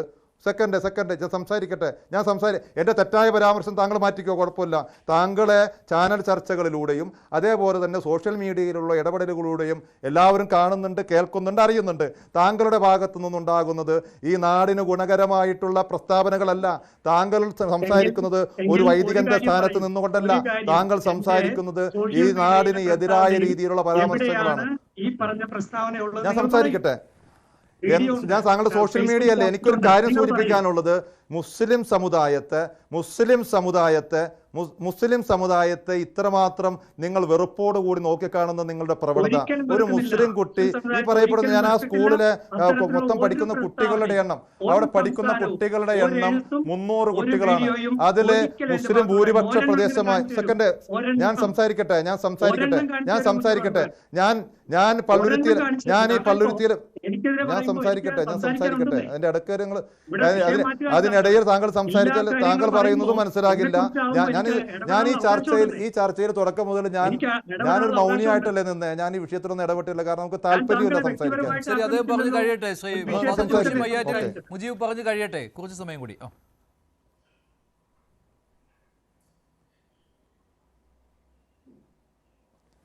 ഞാൻ സംസാരിക്കുമ്പോൾ അതിൻ്റെ ഫ്ലോ നഷ്ടപ്പെടുന്ന രീതിയിൽ അദ്ദേഹം ഇടപെടുന്നു. എന്നെ സംബന്ധിച്ചിടത്തോളം ഈ നാട്ടിൽ ഏതെങ്കിലും രീതിയിലുള്ള ഒരു വർഗീയമായിട്ടുള്ളൊരു സാഹചര്യം ഉണ്ടാകുവാനോ ഒരിക്കലും ആ വിദ്യാർത്ഥി, ഇന്ന് ഞാൻ എറണാകുളത്തുണ്ട്, എറണാകുളം സിറ്റിയിലുണ്ട്, ഞാൻ ആ പള്ളുരുത്തി പ്രദേശത്തേക്ക് പോകാത്തതിൻ്റെ കാരണം ഈ പറയപ്പെടുന്നവർ പറയും ഞാൻ ഉൾപ്പെടെയുള്ള ആളുകൾ അവിടെ ചെന്നുകൊണ്ട് രക്ഷകർത്താക്കളെ പ്രകോപിതരാക്കിയതാണ്. അപ്പോൾ അതുകൊണ്ട് തന്നെ ആ പ്രദേശത്തൊരു വിഷയം ഉണ്ടായിട്ടുണ്ടെങ്കിൽ ആ വിഷയം അവിടുത്തെ പ്രാദേശികമായിട്ടുള്ള നേതാക്കളോ വൈദികരോ പണ്ഡിതന്മാരോ മഹല്ല് നേതൃത്വങ്ങളോ ഒക്കെ ബന്ധപ്പെട്ടുകൊണ്ട് പരിഹരിക്കട്ടെ. അവിടെ എറണാകുളത്തെ ഒരു ജനപ്രതിനിധി അവിടെ സന്ദർശിക്കുകയും DCC പ്രസിഡന്റ് സന്ദർശിക്കുകയും ആ വിഷയം പരിഹരിക്കുന്നതിന് വേണ്ടി വിട്ടുവീഴ്ചാ മനോഭാവത്തോടു കൂടി ഒരു രമ്യതയിലേക്ക് എത്തപ്പെടുമ്പോൾ വീണ്ടും ആ വിഷയത്തെ വഷളാക്കുന്ന രീതിയിലുള്ള ഇടപെടലുകൾ ഇതുമായി ബന്ധപ്പെട്ടുകൊണ്ട് സംസ്ഥാന ഗവൺമെന്റ് ആണല്ലോ ഇടപെടേണ്ടത്. അവിടെ നേരത്തെ ഞാൻ സൂചിപ്പിച്ചതുപോലെ മന്ത്രിയുടെ ഭാഗത്തു നിന്നുള്ളൊരു ഇടപെടലുണ്ടാകുമ്പോൾ ഒരു വൈദികൻ എന്നുള്ള രീതിയിലേക്ക് ആ വിഷയത്തെ സ്വാഗതം ചെയ്യുകയോ അതല്ലെങ്കിൽ എന്തെങ്കിലും പോരായ്മകളുണ്ടെങ്കിൽ അത് ഗവൺമെന്റിന്റെ മുന്നിൽ സൂചിപ്പിക്കുകയോ ചെയ്യേണ്ടതിന് പകരം വീണ്ടും ഒരു വർഗീയമായിട്ടുള്ള ഒരു സാഹചര്യത്തിലേക്ക് എത്തിക്കുന്ന രീതിയിൽ ഈ ചാനൽ ചർച്ച തന്നെ അനാവശ്യമാണെന്നാണ് എൻ്റെ അഭിപ്രായം. കാരണം ഇത്തരത്തിലുള്ള ചർച്ചകളിലൂടെ ജനങ്ങളിലേക്ക് ഇതുമായി ബന്ധപ്പെട്ടുകൊണ്ട് ഇതിൻ്റെ യൂട്യൂബ് ചാനലിൻ്റെ കടിയിൽ വരുന്ന കമൻറ്റുകൾ, ആ കമൻറ്റുകൾക്കുള്ള മറുപടികൾ, ഇതൊക്കെ മനുഷ്യരുടെ മനസ്സുകളെ ജാതീയമായി വർഗീയമായ രീതിയിൽ ഭിന്നിപ്പിക്കുന്നൊരു സാഹചര്യം ഉണ്ടാകുന്നുണ്ട്. ദൈവത്തെ ഓർത്ത് നിങ്ങളൊക്കെ ചെയ്യേണ്ടത് ഈ പറയപ്പെടുന്ന നമ്മുടെ നാട്ടിൽ ഇത്തരത്തിലുള്ള സാഹചര്യങ്ങൾ ഉണ്ടാകുമ്പോൾ അവിടെ അത് പരിഹരിക്കാനുള്ള ഇടപെടലുകളാണ് നടത്തേണ്ടത്. ഞങ്ങളൊക്കെ സാധാരണക്കാരാണ്, ഞങ്ങൾക്കൊന്നും വലിയ വിദ്യാഭ്യാസമോ അതല്ലെങ്കിൽ വലിയ മതപരമായിട്ടുള്ള പാണ്ഡിത്യങ്ങളോ ഒന്നുമില്ല. പക്ഷേ നിങ്ങളൊക്കെ പഠിച്ചിട്ടുള്ളവരാണ്, നിങ്ങൾക്കൊക്കെ മതബോധമുള്ളവരാണ്. നിങ്ങൾ ഇത്തരത്തിലുള്ള വിഷയങ്ങളിൽ ഏറ്റവും നല്ല രീതിയിൽ പരിഹരിക്കാൻ വേണ്ടി മുന്നോട്ട് വരിക. ഇത്തരത്തിലുള്ള അനാവശ്യ ചർച്ചകൾ ഉണ്ട് എന്ന് വെച്ച് ഇത് വേണമെങ്കിൽ ഹിജാബ് അനുവദിക്കാം, അതിന് തടസ്സമില്ലല്ലോ. അങ്ങനെ തടസ്സം ഒരു സ്കൂളുകൾക്കുമില്ല, സ്കൂള് ആണ് തീരുമാനിക്കേണ്ടത്. പക്ഷേ അങ്ങനെ അല്ലാതെ വരുമ്പോൾ അത് വെറുതെ ഒരു പ്രശ്നമുണ്ടാക്കുവാനല്ലേ ഉതവുകയുള്ളൂ. അതാണല്ലോ പള്ളുരുത്തിയിലും സംഭവിച്ചത്. അവിടെ വെളിയിൽ നിന്ന് വന്ന ആളുകൾ പ്രശ്നമുണ്ടാക്കി, അത് ഏറ്റെടുത്തു. SDP അതിനെ കൂടുതൽ വിശാലമായ രീതിയിലേക്ക് കൊണ്ടുപോയി, അത് വലിയ ചർച്ചയായി, സ്കൂൾ അടച്ചിടേണ്ടി വന്നു. ഇതൊക്കെയല്ലേ സംഭവിച്ചത്? മഞ്ജുഷ, അത്ര ലാഘവത്വത്തോടുകൂടി ഈ വിഷയത്തെ നമുക്ക് കാണാൻ കഴിയുമോ? ബോധപൂർവം വളരെ സുന്ദരമായി നടന്നുകൊണ്ടിരിക്കുന്ന ഒരു സ്കൂളിൽ ഒരു പിതാവ് പ്രശ്നം ഇതുപോലെ ഒക്ടോബർ 7, 8, 10 തീയതികളിൽ ഇതുവരെ ഇല്ലാത്ത പ്രശ്നം 52 മുസ്ലിം പെൺകുട്ടികൾ ഇതുവരെ ഈ ചരിത്രത്തിൽ ഉണ്ടാക്കാത്തൊരു പ്രശ്നം ഒരു പിതാവിന്റെ താല്പര്യത്തോടുകൂടി അവിടെ ഉണ്ടാക്കുന്നു. അവിടെ പിന്നെ STPIക്കാരെ കൃത്യം കയറ്റിക്കൊണ്ടുവരുന്നു. ഇതുവരെ ഇപ്പറഞ്ഞവരാരും ഈ പേര് പറയാനായിട്ട് എന്താണ് മടിക്കുന്നത്? അത് പറഞ്ഞത്, അത് കേട്ടത് ഭാവം പോലും ഇല്ലല്ലോ. എന്നിട്ട് വലിയ മതേതരത്വമാണ് പ്രസംഗിക്കുന്നത്. ഈ നമ്മുടെ കേരളത്തെ വർഗീയവത്കരിക്കുന്നത് ആരാണ്? ഇതുപോലെ തീവ്രവാദത്തെയും ഭീകരവാദത്തെയും മറച്ചു പിടിക്കുന്നവരല്ലേ നമ്മുടെ നാടിന്റെ മതേതരത്വം തകർക്കുന്നത്? താങ്കൾ ഇടയ്ക്ക് ഇടപെടുന്നു. താങ്കൾ എന്തുകൊണ്ടാണ് ബഹുമാനപ്പെട്ട ഫാദർ, താങ്കൾ STPIയെ ശക്തമായി എതിർക്കുന്നു. താങ്കൾ എന്തുകൊണ്ടാണ് കാസയെ എതിർക്കാത്തത്? താങ്കൾ എന്തുകൊണ്ടാണ് കാസയെ കുറിച്ച് സംസാരിക്കാത്തത്? കാസയെ കുറിച്ച് താങ്കൾ സംസാരിക്കാത്തത് എന്തുകൊണ്ടാണ്? കാസയെ കുറിച്ച്, കാസ എന്ന് പറയുന്ന സംഘടനയെ കുറിച്ച് താങ്കളുടെ അഭിപ്രായം എന്താണ്? വളരെ വ്യക്തമായി ആ അവകാശം അവർ ഉപയോഗിച്ചിട്ടുണ്ട്.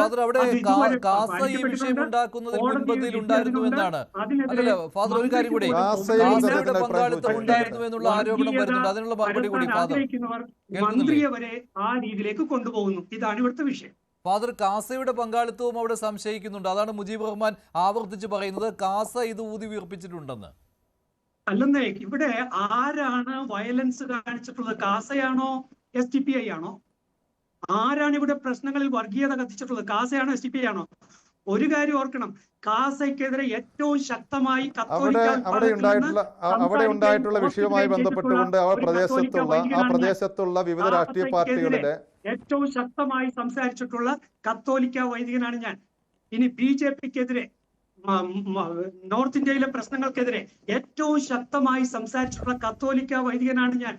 എല്ലാ വർഗീയതയ്ക്കെതിരെയും ശക്തമായി സംസാരിക്കുന്നയാളാണ്. പക്ഷേ SDPIയെ മൂടിപ്പിടിച്ച് സംസാരിക്കണം എന്നുള്ള ഇവരുടെ നിർബന്ധമുണ്ടല്ലോ, അതിന് തയ്യാറില്ല.